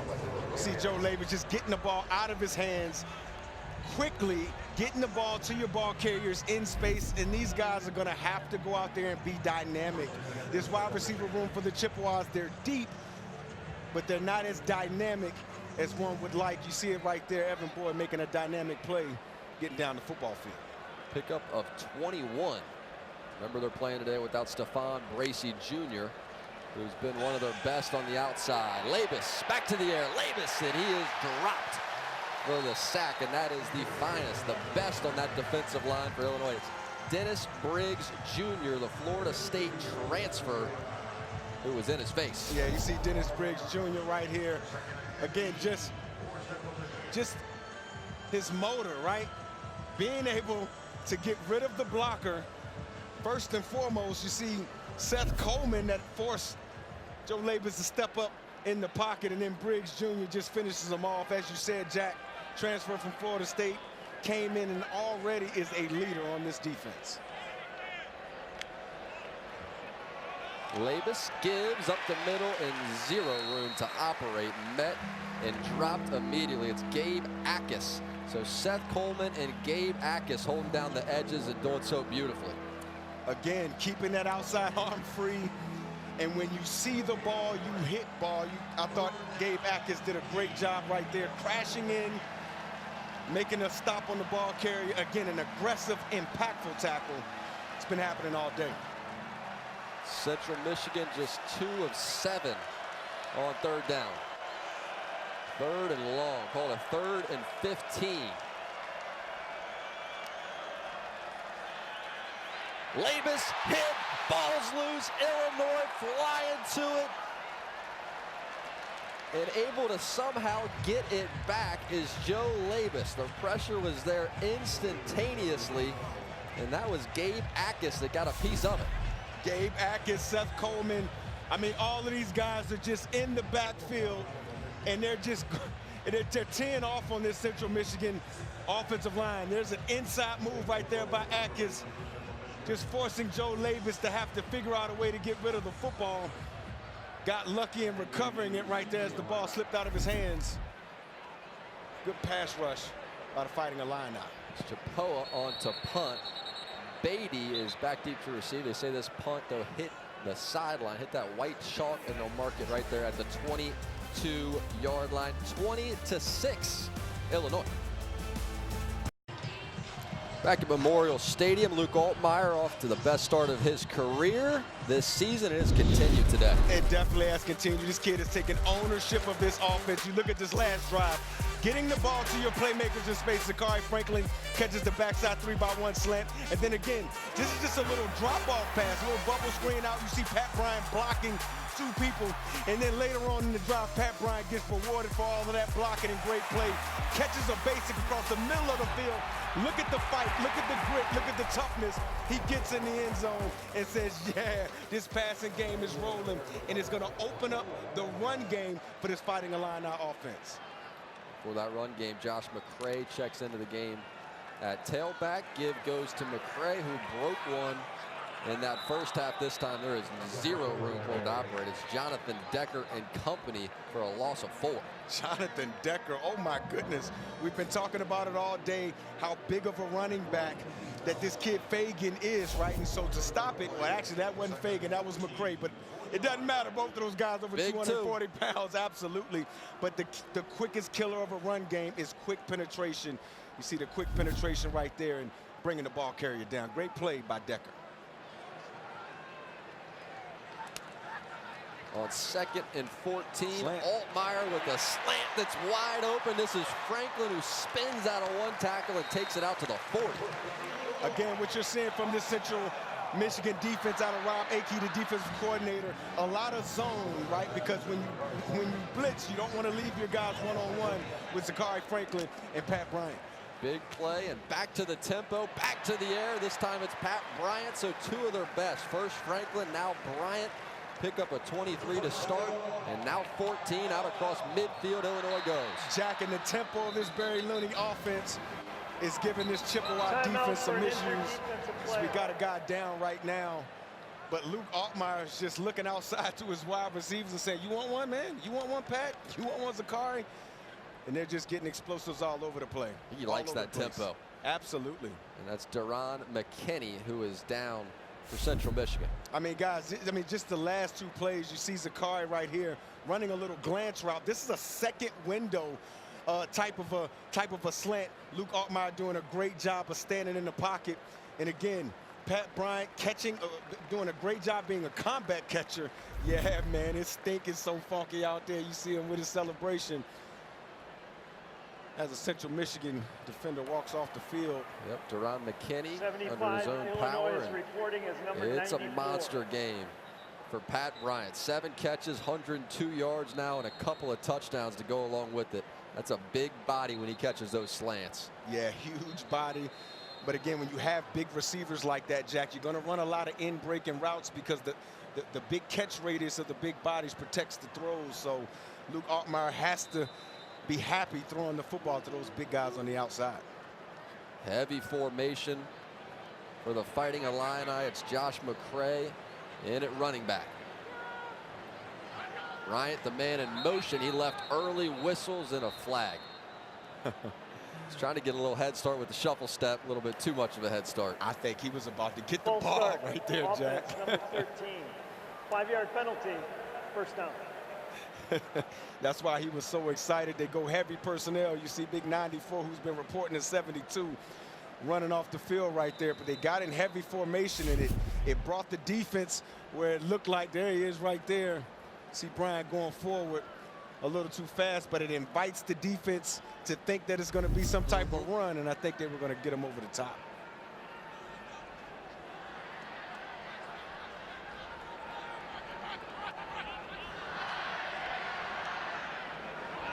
So now on 1st and 15. fake it to McCray. Altmaier keeping himself, see his speed. Now Altmaier just going to step out of bounds inside the 35 with a smooth and easy first down carry, and another player is down for Central Timeout Michigan. for an injured It looks like that's defensive player. Ricard. But again, you're going to get a safety blitz coming down right here, right? And then they run read option, and Altmaier keeps it with the guy dropping, and Altmaier just outruns the defender around the edge. Brett Bielema told us this week how impressed he was with how athletic Luke Altmaier is, and I don't think people give this kid credit for how athletic he is. You see the arm talent, you see all the throws this season, but this kid can definitely pick him up and put him down as well.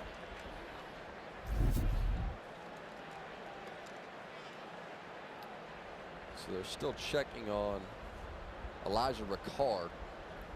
Led the defense with 14 tackles coming into this game out of Detroit, Immediate timeout. Michigan, and now Ricard makes his way back up to his feet. Yeah, it's good to see that kid get up. He's having a good game. They like to send him on a lot of blitzes and get him involved in the backfield and causing disruption. It's a key player for this Rob Akey defense. What do you make of the way Luke Altmaier's been playing through a few games now? 17 of 22, 225 yards, a couple of touchdowns. We'll take a quick break. I want to hear your thoughts on this start out of Luke Altmaier when we return to Champaign, Illinois. Offensive coordinator Barry Lunney starting to dial it up with this quarterback in Luke Altmaier. We've seen it with the arm, then we saw it with his legs as he just pulled that one out of the belly of McCray. And it was all by himself down the sideline. Now we have pre-snap movement. We'll figure out which side it was as a penalty marker flies. See Melvin Priestley, the right tackle, is a little upset. Prior to the snap, number 91 and 97 of the defense with abrupt movement, not part of a normal defensive shift. By rule, this is delay of game on the defense. 5-yard penalty, first down. So a delay of game, they're going to call that on Central Michigan. Oh, I think they were simulating the snap counter. Yeah. That was quick movements, and that's what you saw Melvin Priestley complaining about.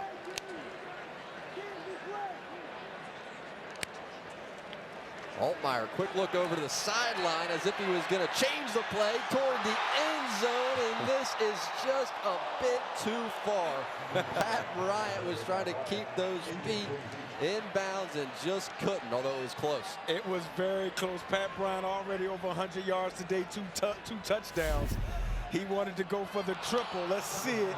It was close as he's fighting to Number stay in 75 bounds. is reporting as number 94 for Illinois. Number That was just about a yard too far out of bounds, but great body control and good catch by Pat Bryant. I know he wished it would have counted. Altmaier looks like this 4-star top 5 player in the state of Mississippi he was billed to be coming out. And Jack, he's gaining confidence with every throw, every game, every win this Fighting Illini This team will has. help. McCray, space in front, blockers in front, rumbling inside the 10 and down to the 5. That's Jayon Jackson who saved a touchdown. You see Josh Kreutz right there. You're just going to see just downhill, right down the middle of this Central Michigan defense, with the puller being the center and Josh Kreutz getting downfield. Love to see the big guys in space putting their hands on little guys, as a former running back says it. That's beautiful running by this Fighting Illini offense. Looking like a young Jason Kelsey. Back up to the line. McCray gets it. McCray met, and McCray maybe lost a yard. Run into the teeth of that Central Michigan defense.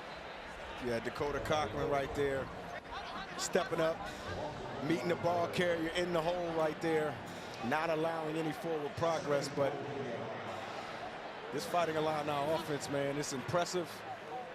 They've been able to push the ball downfield. They're going to be a problem on the outside with the wide receivers. This offensive line is getting to the second level. They're starting to dominate the line of scrimmage. Illinois looking to do a shift before the snap, and penalty markers in the False air. start. Offense, number 72. 5-yard penalty, second down. They got it on Zy Chrysler, but I think the entire offensive line jumped. I know Zy's like, why you singling me out? Everybody jumped there. Zy right there. The tight ends were shifting and everything, so I think he was the only offensive lineman that jumped. Zy Chrysler, one of the war daddies up front, the biggest offensive lineman on this Fighting Illini offense. Altmaier to the air, looking back shoulder and trying to sneak one in. Great coverage over there. It's Franklin, the intended target. Dante Kent, the best for the Chippewas, in perfect position. Yeah, in perfect position. A little 4-on-4 crime right here.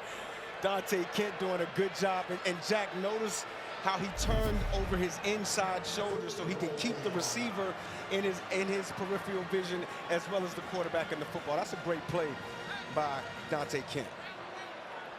Coaching staff feels like he has NFL potential. So he ran a 4.39 this winter, so he can move too. Undersized guy over there, but he can rise with these bigger wide receivers. Third goal now. It's a scrappy kid too. Another whistle and more pre-snap movement. False start, offense, number 7. 5-yard penalty, third down. Time it's on Wilcher. Yeah, a little false start on Kanari Wilcher right there. Again, another wide receiver. And this is what Brett Bielema was talking about going into the half. Just some of the self-inflicted wounds from this offense. There's not much movement, just a little bit. But when you're on the outside, you're the closest to the referees. They're going to call it every time. It's the third false start on this drive. Altmaier, now Altmaier to the air, and he's looking for a third touchdown to Pat Bryant and just beyond him. That's Jackson, Jayon Jackson, who was there in coverage. Yeah, Jayon Jackson with the coverage. You're going to get a little safety blitz this way. And what that does is, Luke, when you get blitzed one way, your eyes go opposite because there's where the holes are. Just a little bit of an arm on Pat Bryant right there. Pat Bryant thought it was pass interference. And trying a field goal on this one. A little kicking rotation for Illinois. It's David Olano from 34. And Olano loves it. Illinois straight down the field, easily into the red zone. Penalties back them up, and they'll settle for 3. 23-6, Fighting Illini.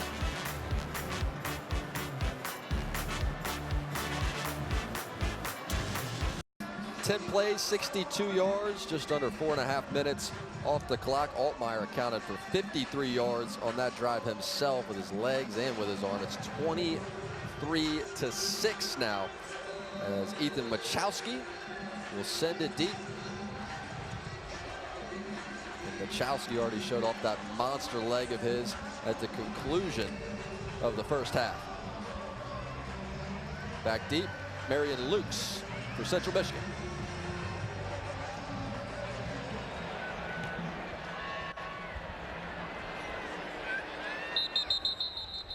And let's go down to Caroline. Well, Jack, Central Michigan originally recruited their quarterback, Joe Labus, when he was in high school, but at the time, Labus elected to go to Iowa. When I talked to him this week, he told me Central Michigan was one of the first offers he got, and that he really did consider going there out of high school. Labus said when he entered the transfer portal in December, the Central Michigan coaching staff showed how much they were going to invest in him, which helped him make the decision this time around. Yeah, Carolina ends up becoming so much about relationships, and oftentimes when guys enter the portal, it's relationships that were built when they were 18 years old, coming out of high school, and 25 seconds. they come to fruition later in the career. We've seen it happen more and more, specifically at that quarterback position with guys changing teams midway through their careers. Absolutely. Coaching staff also told us this week, Joe Labus, he won the job, though. Kid can spin it. Labus down the sideline, man open, perfect ball from Labus, and inside Illinois territory goes Solomon Davis. Big time throw by Joe Labus right there. Puts it exactly where Solomon Davis could catch this football. Boom, right there, right off of the outstretched arms of Xavier Scott right there. Not many catches are on that kid. That kid had a big week last week. Big time throw by Joe Labus. Pickup of 30. Trips to the left. Those wide receivers will stack. Labus keeps it himself, and Labus going to pick up 3, maybe 4 with his legs. Alex Bray on the stop. Yeah, you talk about Joe Labus. He's already started 2 games this year. He played in a game at Iowa. This is his 4th start, right? And so you talk about the 5 interceptions last week. There's just not a lot of reps that this kid has had in live games. So not saying that you want to put up with those 5 interceptions, but he just hadn't seen much. And I think last week he got rattled. Today you're seeing him a little bit more decisive in his decisions. And again, this RPO offense, when he gets going, he can spin it. Labus from the pistol, play action on the roll, has his tight end over there and able to keep those feet in bounds and work the sideline with some success is DeCorian Temple. Gain of 5, player down for Illinois, now making his way back up to his feet and now back down with his helmet off. That's Bray. Yeah, you see DeCorian Temple. I think Joe Labus will want this ball back. If he would have gave him the football earlier, because he was wide open. Tight end was wide open from the very beginning. Made that catch a lot closer than it should have been. Defensive player. So they're working on Alex Bray, who came back up to his feet and then decided to take a seat. They called that pass incomplete after initially ruling that Temple was able to keep those feet in bounds. Yeah, Jack, check out right here. Like right now, throw it. Right. Throw it right now. You throw it too late, and you don't allow the ball carrier to turn upfield and get extra yards. You know, you talk about some of the great quarterbacks, whether it's college football, NFL, whatever the case may be. It's about getting the ball in the playmaker's hands as early as possible so they can go make that an explosive catch, so they can be the ones make your stats go up. Joe Labus, when he watches that on tape, he's going to want that play back. Following the incompletion, now a 3rd and 6, 2 of 8 thus far on 3rd down for Central Michigan. Biggins is in the game at running back.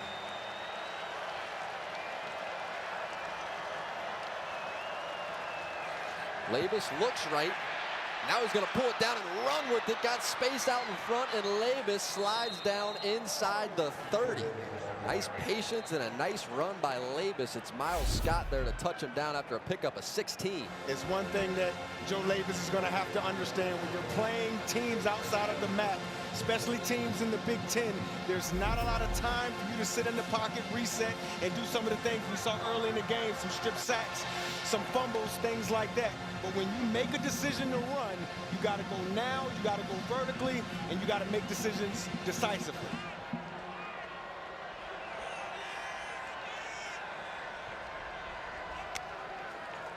Labus fakes, drops, and fires down the middle. It is intercepted, picked off. Who else would it be? Xavier Scott, and Scott brings it out across the 25. The only player in the nation to force 3 turnovers in one game this season. A couple of picks, including the pick 6 last week. How about another?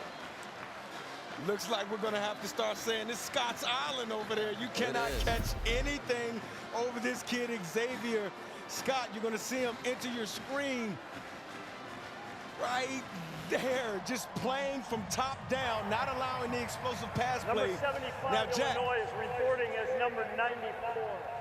Number 94. Jack, I got to tell you, man, I talked to some of my scout buddies in the National Football League after last week's big-time game from Xavier Scott, and they all said 100% Mike Robb. We took that highlighter out.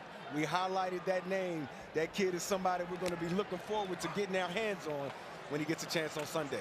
Here's Fagan, no room to run, but remember, he had that sack fumble to put the game away at the very end too against Kansas, so that was the 3rd takeaway, but he just sees the game so well.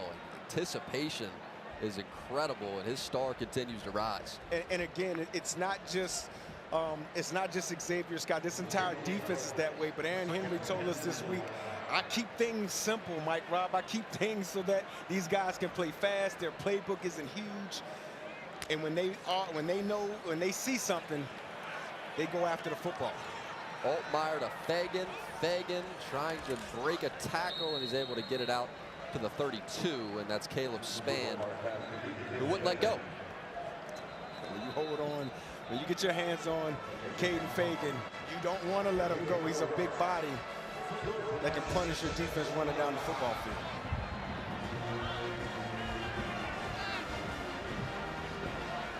Third down, big time play for this Chippewa defense. You see them double mugged right here in the A gap, showing some pressure.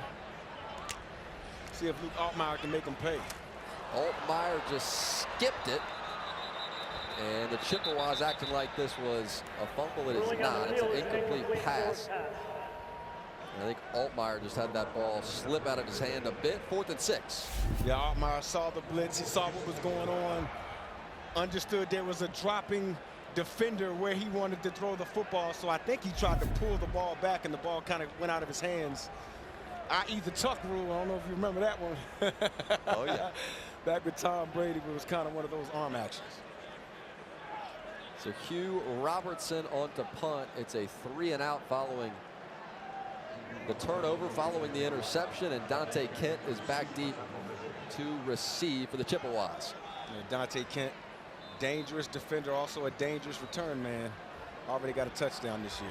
And Kent calls for the fair catch, so the interception still worthwhile.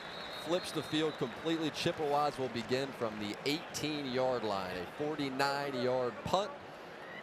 Xavier Scott last week. We were talking about this all week long, talking about it with the coaching staff. What impressed you most from this performance? Well, first and foremost, his ability to play multiple coverages, right? You know, he goes in motion with receivers and plays zone, right? Doesn't go in motion with receivers, plays man. His ability to blitz, and then his ability to be ball aware, right? Catching the football, always going after the football, throwing up the X right there. Perfect name for that kid. Xavier Late Scott. flag came out too there, and you heard a face mask was the call. Yeah, face mask the call. Going back to Xavier Scott, I mean, this kid can do it all, right? And I believe his position flexibility unlocks this Aaron Henry coach defense for the Fighting Illini. His ability to play inside and outside. He's the nickel. But when Tyler Strain, who was hurt, number 20, when he came back, you just move him right outside. This secondary is very fortunate. They have the ability to go dime, Jack, with 6 defensive backs and play man. That is not like a lot of places in America. Hand it off, B.J. Harris. B.J. Harris sprints into that secondary you were just describing and picks up that first down, carrying defenders with him. It's Matthew Bailey who made the stop, and let's send it down to Caroline. Well, you were talking about Xavier Scott and the week he had last week, 2 interceptions. Well, so did his younger brother in his high school game the night before. Xavier laughed and told us this week, well, if he had 2, I had to get 2. He did that, including a pick 6, plus a forced fumble. And his brother said, now you're just trying to beat me. Xavier said he enjoys the friendly competition, but is excited for his younger brother to join him in January as an early enrollee at Illinois. That will be sweet. That will really be sweet. And there was a competition. You could feel it. Labus keeping himself out across midfield. He will go. That's got to be pretty cool, right? Your younger brother about to be on the same team with you. A little healthy competition between the brothers. Competition makes you better. See Xavier Scott right there. Turning into one of the premier corners in all of the Big Ten. And that takes us to the end of the third. Illinois extending this lead in the second half. Can Central Michigan come up with an answer? It's been all Fighting Illini thus far.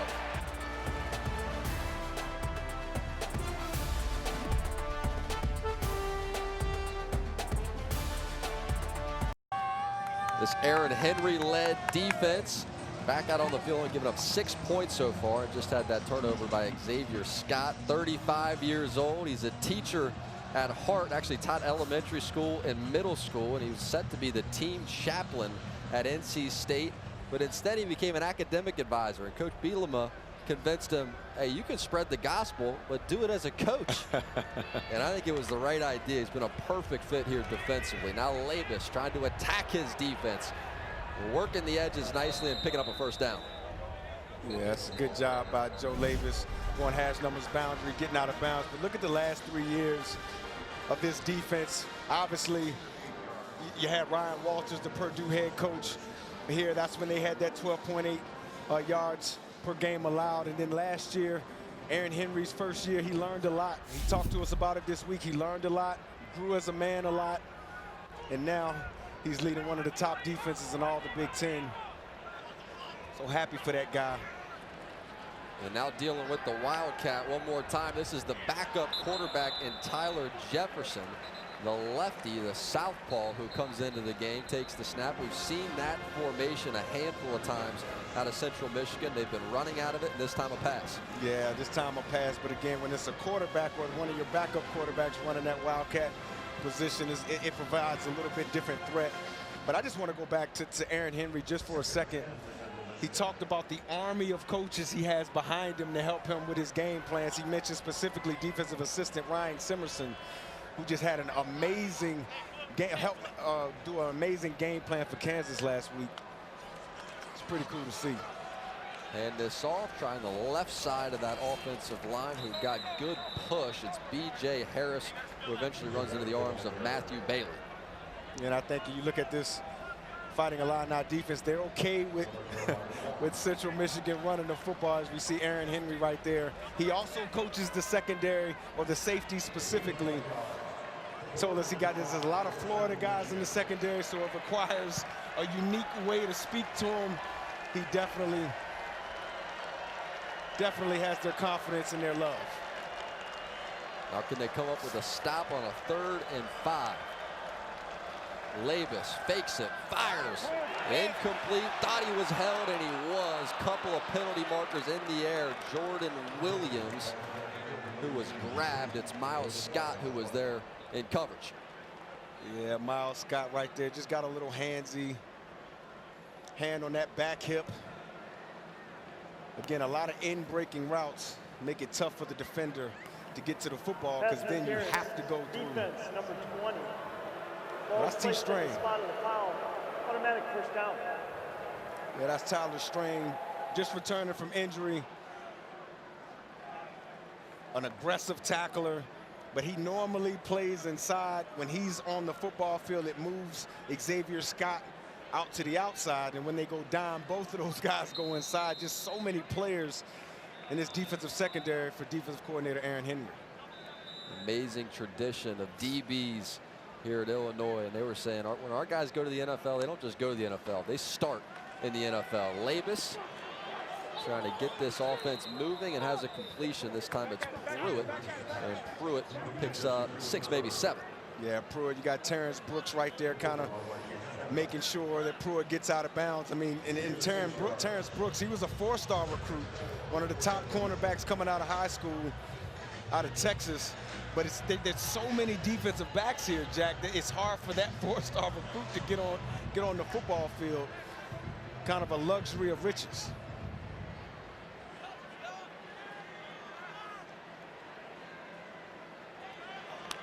Now Joe Labus on a 2nd and 4. Easy access throw, and just put it a bit too far. Jordan Williams, the intended target, couldn't find him. Yeah, it looks like some of those hits are now starting to pile up on Joe Labus right there as he kind of winds his arm up. Don't know if he's sore or just saying that he messed up the throw right there, but very important for this Central Michigan offense to get points, preferably 7, not 3, if they want to stay in this game. We'll see if they do this 4-down territory. 3rd and 4. Is 3 of 9 on 3rd down thus far. Labus hands it off, run for it. Oh yeah, pick up the first down and more. It's B.J. Harris rumbling into the secondary. Inside the 10 he will go. Xavier Scott and Seth Coleman eventually make the tackle. Yeah, great job by the Central Michigan offense. Joe Labus running the read option. Oftentimes we've seen him pull it, especially in the second half. And what that does is when the defense sees that the quarterback will run the football, it spreads the defense out horizontally, allows some run lanes vertically inside the tackles. Keep B.J. Harris in the game. Labus looking toward the end zone, firing towards the end zone. Double coverage is there, and still almost able to sneak a throw between them. That's his tight end and Temple, Decorian Temple, intended target. Akis as well as Odelugo over there. Well, yeah, Decorian, he was double covered right there. I think Labus was just trying to find a spot to throw it to a big guy, that whether his guy can get it or nobody. But Decorian, 6'5", 250 pounds. That's a big tight end, Jack.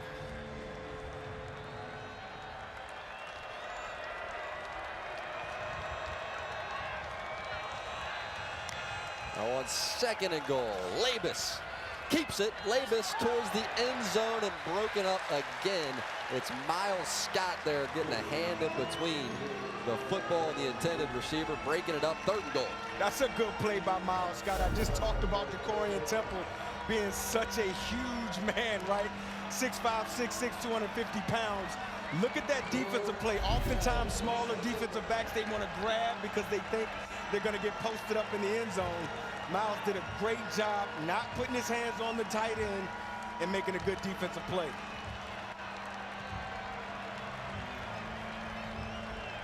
Trips to the right of Joe Labus. His 3 wide receivers are stacked. Labus rolls toward him, firing, trying to sneak one into the end zone and cannot find his intended target. That's Jordan Williams. The ball, though, was tipped, and that's James Cruz. James Cruz, they got to handle the football. Yeah, I think if James Cruz had his other hand free, this might have been a pick, as he has that big old cast on his right hand. Just stuck that left paw out and got the pass deflection. That's a tricky throw, rolling to your right, throwing against the defense, going against your momentum. Joe Labus got to watch out. That play could be picked. So chip shot opportunity for Tristan Matson, and Matson is true. 23-9. So Central Michigan still trying to find touchdowns. They will have to get themselves back in it. Time now for the upcoming schedule, brought to you by Geico. Morehouse and Howard, 3 Eastern time. Washington State and Washington, 3:30 Eastern time on Peacock. That is following our game. In the Big Ten College Football Countdown begins 7 Eastern time. Indiana and UCLA, 7:30 Eastern time over on the West Coast. 23-9. It was a 12-play, 75-yard drive that resulted in a 25-yard field goal. Now 23-9. Tristan Matson sent it deep, and Tristan Matson with a little trickery. And Matson unable to get on top of it. Almost tried to just sneak it into himself. We saw Pat McAfee do that at one point in time. And boy, was it a beaut when he did. Just needed to get to it. A little surprise onside kick. You can still do this in college. I want our viewers to understand that. Again, great job by Illinois recovering this football. See who that was. Ben Clausen. It's an amazing recovery. He's a defensive back, young defensive back for the Fighting Illini. Please reset the play clock to 25 seconds. Think Matson wanted any contact there? You want to see him get in there and go nose to nose or what? Absolutely. Caden Fagan checks into the game at tailback, Fighting Illini set up with great field position after that was unsuccessful. And a flea flicker to begin. Back to Altmaier. Altmaier looking deep, and now just going to run for it and pick up 6. Make it 7. Offensive coordinator Barry Lunney for the Fighting Illini. He's on it today. He's trying to push the ball downfield. You see right here, just a flea flicker. Pat Bryant came in to try to block the safety and then tried to fool the defense. Number 75 is reporting This Chippewa defense did a good job doing what we call, Jack, keeping your eyes on your luggage, man. Don't keep your eyes off those receivers. And they were ready for that trick play.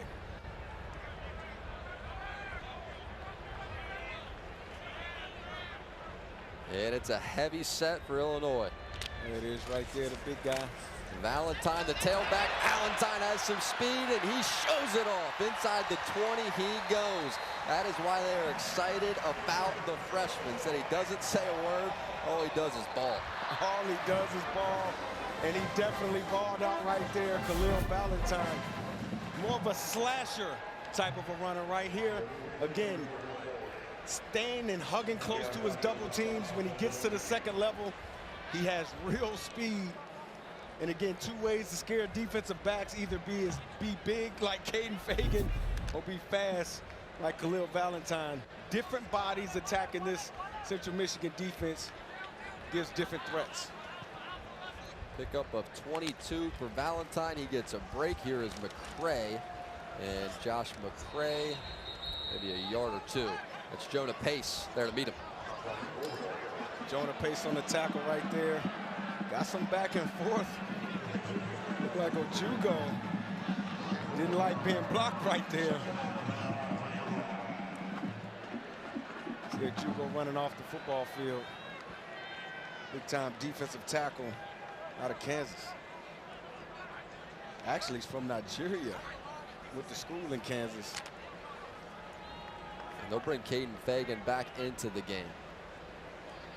So 3 plays, 3 different running backs, and this is the big body. Fake it to him. Altmaier looking toward the end zone. Altmaier lost one. Contact in the end zone. Penalty markers are out. Dante Kent in coverage. He looks like the guilty party is looking for Malik Elzy. Looks like the Fighting Illini went back to that cross play that Pat Bryant caught earlier in the game for a touchdown. A little play action. I think they're trying to see if this ball was catchable. Again, when you fake it to Caden Fagan, the entire defense has to pause. You see Dante Kent right there getting a little too handsy. Pass interference. Defense. By rule, the ball is placed at the 2-yard line.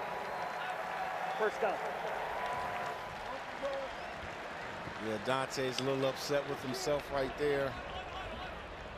Getting a little handsy. Now the ball's on the 2-yard line.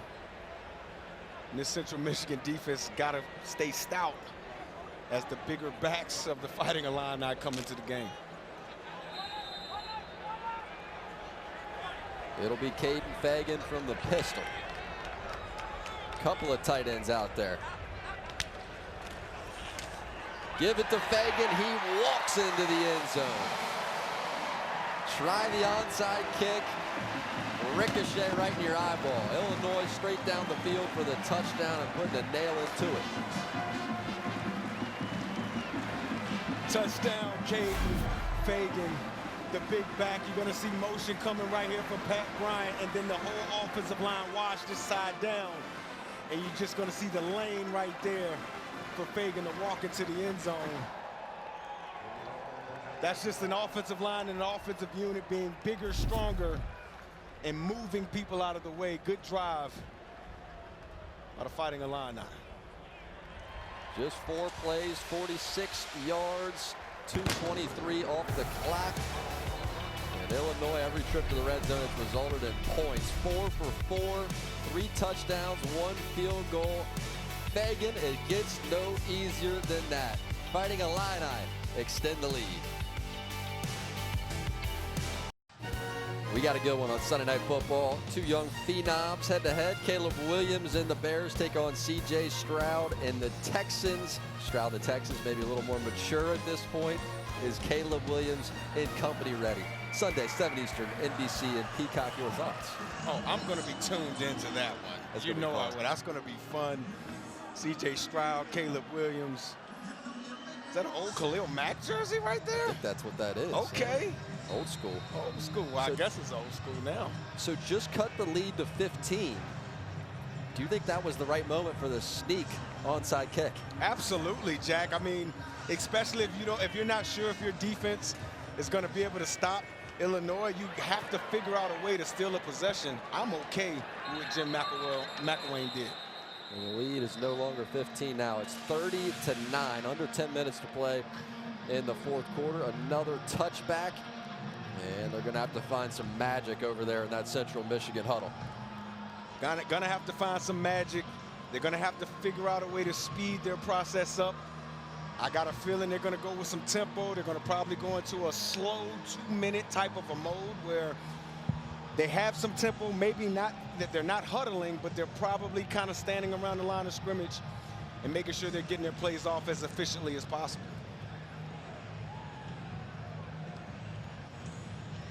Start the drive with Nari Biggins in the game at tailback. Line him up in the pistol. Couple of wide receivers to the right side of Labus. And Labus gives and spun down immediately. That's Barna, Joe Barna, coming in to make the tackle. He's out of Wheaton, Illinois. Yeah, Joe Barna. But again, I have to continue to remind our viewers that this Illinois defense, the safeties, they're not backing up. They're playing downhill. They're not afraid of anybody on the outside for the Chippewas offense.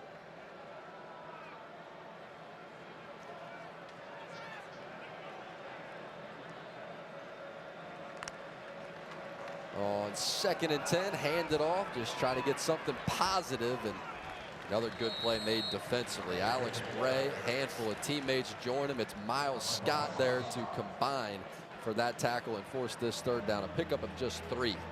I want to show everybody Miles Scott right here. I mean, sitting in the middle of the field as the free safety. Oftentimes, it can get scary back there when you're there and you go up and you try to make the tackle. There's a lot of space for a defender, for a ball carrier to make you miss. You see him get up right there in the middle of this defense and make a solid tackle. That's a great play by Miles Scott.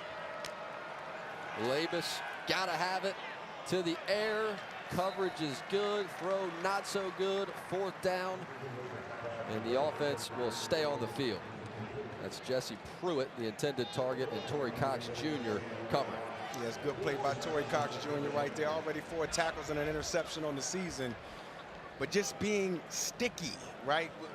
I want our viewers to understand secondaries, this Illinois secondary is very sticky. Nobody's really open, right? They always have 2 or 3 defenders around the football. It's great coaching. So Jim McElwain thought about it. Instead, he will send the punt group out. This is Chipoa, who sends it deep, and Beatty back deep to receive. We've seen some of his skills as a return man this time, just out to the 28. So you've been around some great running backs. I want to ask you about Caden Fagan, but first, let's go down to the sideline, hear more about him from Carolina. Well, Jack, Caden Fagan hears the Derrick Henry comparisons, which come from a lot of people, including from his own quarterback, Luke Altmaier. Fagan told me this week he does watch film of Henry to study what he does and add elements of it to his own game. Wow, I didn't. That's pretty cool, man. You see a little Derrick Henry highlights right now. Used to be for the Tennessee Titans, now for the Baltimore Ravens. But one of the differences I see in Fagan and Derrick Henry is, you look at Derrick Henry's legs, right? His legs are a little bit on the slimmer side. Not Caden Fagan. You look at that big 250-pound man. He's thick everywhere. As you see Valentine right now getting the ball, the young freshman. You've been around tremendous running backs, Marshawn Lynch and company. Oh, yeah. If you were coaching Fagan, what might be some of those coaching points? Well, for Fagan, I just want to make sure that I would have this kid doing jump rope every day. And I know a lot of our viewers are like, why jump rope, Mike Rob? But when you're a bigger guy, you want to be able to pick your feet up and put them down as efficiently as possible. And oftentimes, bigger guys have trouble with that. Derrick Henry, he's a long strider guy. To me, Derrick Henry doesn't pick him up, put him down as much. But when you look at a guy like a Jerome Bettis, right, Hall of Fame running back right there, his ability to pick him up, put him down, be quick in short area spaces, that's what I see out of a Caden Fagan. This is Valentine, and Valentine is going to be stopped up short of that line to gain and bring up a 3rd down and short. It's Kwiatkowski as well as Cochran there to get him on the ground. Pickup of just 2. But again, we talked about earlier, Jack, the diversity in ball carriers for this Fighting Illini offense. You got Caden Fagan.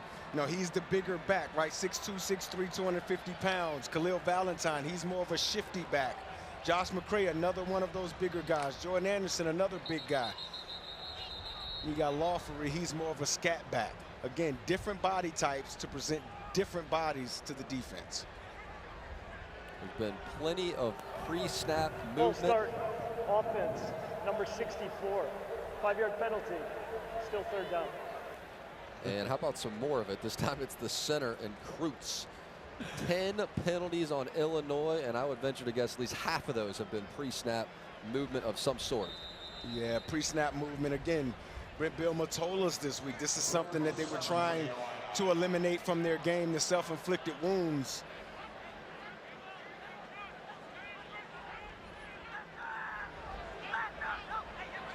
Now on 3rd and 7.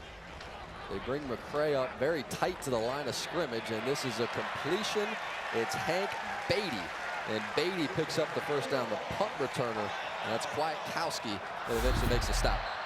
Yeah, good job by Luke Altmaier right here, standing strong in the pocket. Some crossers underneath to kind of confuse the underneath coverage. Hank Beatty sits right there behind the linebackers, sits quietly and provides an open target for Altmaier.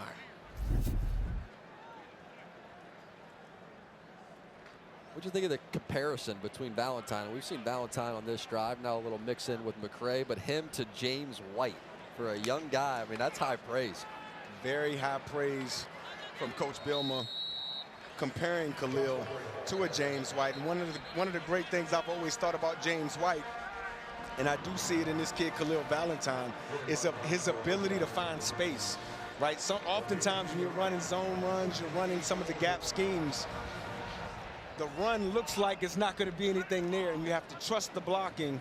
This kid Khalil Valentine does a great job of trusting the blocking, and if you trust it on the other side, Jack, oftentimes there's daylight. They say he didn't even get here early. He wasn't even an early enrollee guy, but by the time he was there in the summertime, they already knew that they had something special. Altmaier on the roll. Altmaier delivers, and that's Ashton Hollins, who had his hands all over the football, dropped it. Yeah, Ashton Hollins, he's the fastest wideout for this Illinois offense. You know, he wish he would have had that pass back, got the drop.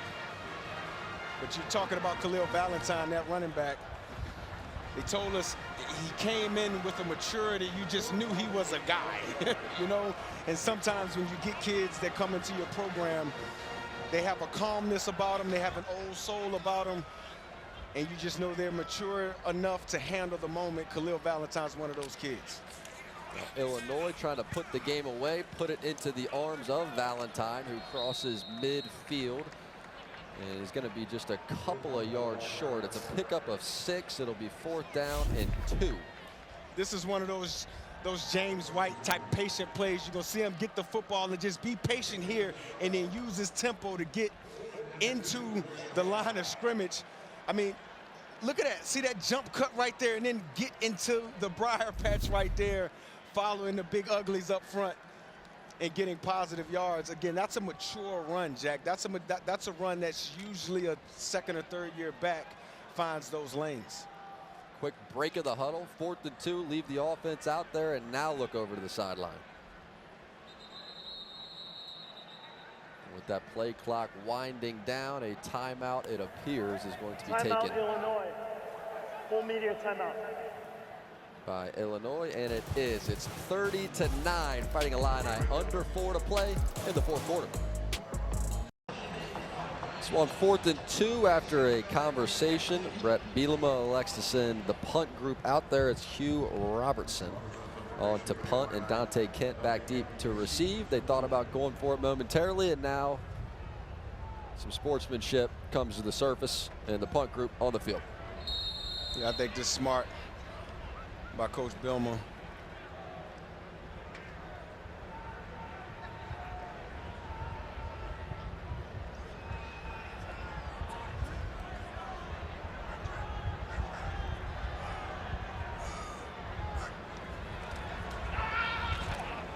Robertson just smokes one out of the back of the end zone. Wanted to show off his leg too. He said, hey, it's not just Murkowski. I got a boot too. Miles Scott, been a playmaker all afternoon long. More on him. Let's go down to Caroline. Well, Jack, he arrived at Illinois as a receiver and made the switch to safety in the spring of 2023. He told me this week that as a receiver, he had to learn the entire offense, including O-line play and quarterback progressions. So now when he sees an offensive formation, he can anticipate what's coming next. He said he's tried to share that knowledge with his defensive teammates and help them understand where opposing quarterbacks are looking. Everything he's been doing, it's been working. You talk about a former walk-on wide receiver turned a leader of this defense. 3 turnovers forced this year, a couple of picks, one in both of their games prior to this, the forced fumble as well. So he is just one of those guys that finds the ball in that secondary. Yeah. Good quarterback in the game, and Tyler Jefferson for Central Michigan. Although we did see him in the Wildcat, Jefferson with the completion. Yeah, Tyler Jefferson. I got to correct you right there, Jack. It's not Wildcat when it's a quarterback. That's a good doing point. it. You know what I'm saying? It was the fake Wildcat. It was the fake Wildcat. There you go. See Tyler Jefferson right there rolling to his left. Lefty quarterback. See if he can push the ball downfield and find some space. But I want to go back to Miles Scott a little bit. You talk about his wide receiver background giving him an advantage on the defensive side of the ball. I played with a guy that was the same way in Seattle, Richard Sherman, who turned into a pretty nice defensive back in the National Football League. It's JoJo Hayden making the stop on Tyler Jefferson. And he definitely has more mobility. He's the mobile option at quarterback. Labus more the passer, and Bert Emanuel Jr., who is still working his way back from the hamstring. Remember during the Notre Dame Central Michigan game last year, they were building him up. We did the game that they're still building him up, and we're still just waiting on the moment when we finally get to see him in one of these big games. Hopefully he's back out here healthy soon. Now a 3rd and 5, under 3 minutes to play. And Jefferson delivers, nice pass, B.J. Harris. Harris breaks a tackle and crosses the 45. B.J. Harris on the catch. Good read by Tyler Jefferson. Good play design right here. You're going to see B.J. do a little post right here. And Tyler Jefferson stays with him, sits in the pocket, throwing while defenders are bearing down on him. And again, utilizing the underneath coverage and using your backs to get the ball downfield. That's a good play design and an explosive catch. And down to the 2-minute timeout. The clock will roll. This is the 2-minute timeout. 30-9. Home team at the 2-minute break. The Apple Cup, it is back in Seattle, Lumen Field. The Cougars set to take on the Huskies exclusively on Peacock. You know that field, you know that city well. Who on the team cared most about that rivalry? Probably Marcus Trufant when I played out there when he was on the team with us. Also, my first year there, Jed Fish, who's now the head coach for the Washington Huskies. Oh, yeah. He was our quarterback coach. Jack had the greatest pregame meetings before the games on Saturday nights, man. It was awesome. Loudest stadium in the NFL? Oh, yeah. Oh, yeah. I played there as a nice opponent. Big hit, too. Nice completion, huh? Tyler Jefferson coming into the game and delivering. That's the tight end, and Gavin Harris, who took the shot and held on to it anyway. Yeah, Gavin Harris, 6'3", 250 pounds. It's a big kid. Made a nice catch right there. You see Ty Jefferson throwing the ball high, so just his big tight end can get the football and takes the big hit. Straight up the gut and finding some green turf to run through. That's Joe Barnett, who eventually made the tackle on B.J. Harris. Yeah, B.J. Harris, I think he's earning a little bit more playing time this week. He's been running the ball hard, running it efficiently, caught the ball out of the backfield well today. He's earning himself more time in the backfield.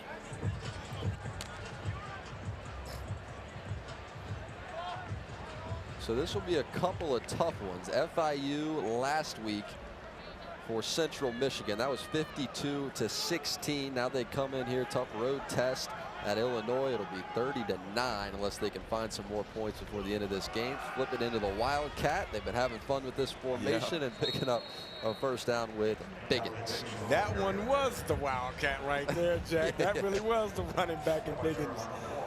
Running the football through the A-gap. This time it hit on the right side. The previous times it was hitting on the backside. But you look at this Central Michigan team, I think they ran upon a team in the Fighting Illini that just from a talent standpoint just had a little bit too much I think they're going to surprise some teams in the Big Ten this year.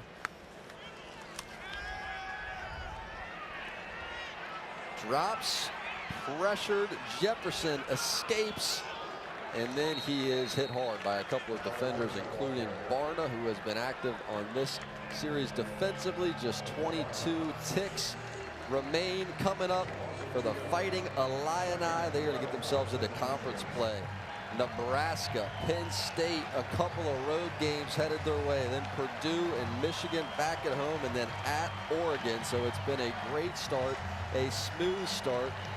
Get a win over a ranked team and out of conference play, but conference play awaits. The 3-0 Fighting Illini roll on. It's a solid win for Brett Bielema and this Fighting Illini team, coming off an emotional win last week. I thought the first half of this game, you did see them have some emotional letdown from last week, but they stayed true to it. Got some of that experiential knowledge together, and they finished this game beautifully. Can't wait to see next week at Nebraska.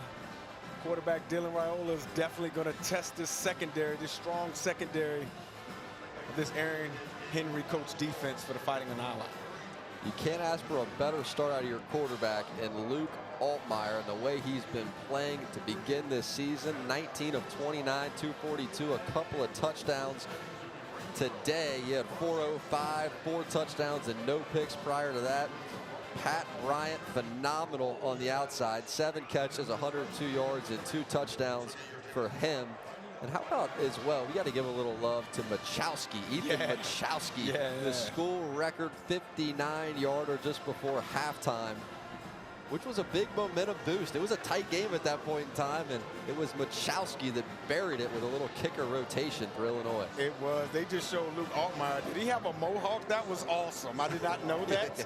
That was awesome. Great job, Luke. And Bielema was saying after that win against Kansas a week ago that he and his wife actually snuck back out after celebrating with the team to get a little bit of the tailgate and watch some of that celebration. Pretty cool for the head coach to be able to experience that. Yeah, really cool, man. And let's go down to Caroline with the head coach and Brett Bielema. Coach, a lot changed at halftime. What are your biggest takeaways from the second half? You know, that I thought we talked to our guys about just keeping our composure, playing a 4-quarter game. Wasn't happy with the way that some of our guys performed there in the 4th quarter. We got to put ourselves in a better situation, but super excited to be 3-0. We go 1-0 every week. What's our main emphasis? We got a big one this week, Friday night at Nebraska. Can't wait to get there. You talked to us this week about the versatility at running back. How did that come through for you today? You know, we were down Aiden Lawford today. We knew he wasn't going to go, but Caden Fagan, I thought to get Josh McCray into the mix and have him do some things, and then Khalil is just a nice change of pace back there. Really good job. Thought Luke Altmaier played another good game. You talked about that 3-0 start, the best in your tenure at Illinois. How do you continue that momentum heading into Big Ten play? Well, just continue to do what we've been doing, right? Wasn't a clean game today. I think we had to learn some things. Fortunately, it's better to teach out of a win than it is out of a loss. So we'll have to put this one to bed quickly. And we've got a short week coming with Nebraska, and it's going to be a tremendous challenge. Coach, thanks. Congrats on the win. ILL. Jack? Caroline, Coach, thanks so much. Celebrating with the family there, and it reminds you some of that 2022 season, the 7-1 start. Finished the year 8-5, shooting out of the gates here in 2024. Schedule about to get very real here quickly, and Caroline is with the quarterback in Luke Altmaier. Luke, you told us this week you try to take something from every throw. What will you take from this game as a whole today? You know, I thought we played really well on the perimeter. Our guys made plays out there. With Pat Zakari, you know, Hank Beatty made an awesome catch there at the end, very contested. But there's always stuff to learn. I mean, from this game and going forward. So looking forward to learning and improving.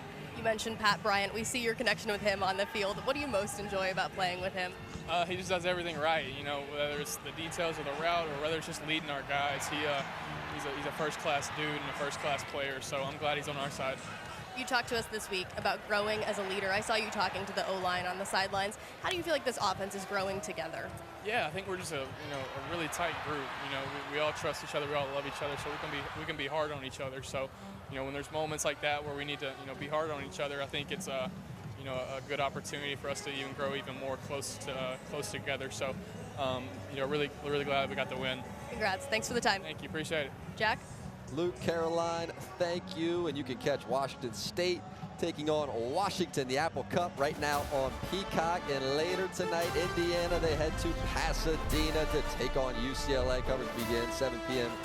Eastern time on NBC. For Caroline Pineda, Michael Robinson, the Super Bowl champ, our entire crew, I'm Jack Collinsworth saying so long from Champaign, Illinois. Thanks for having us.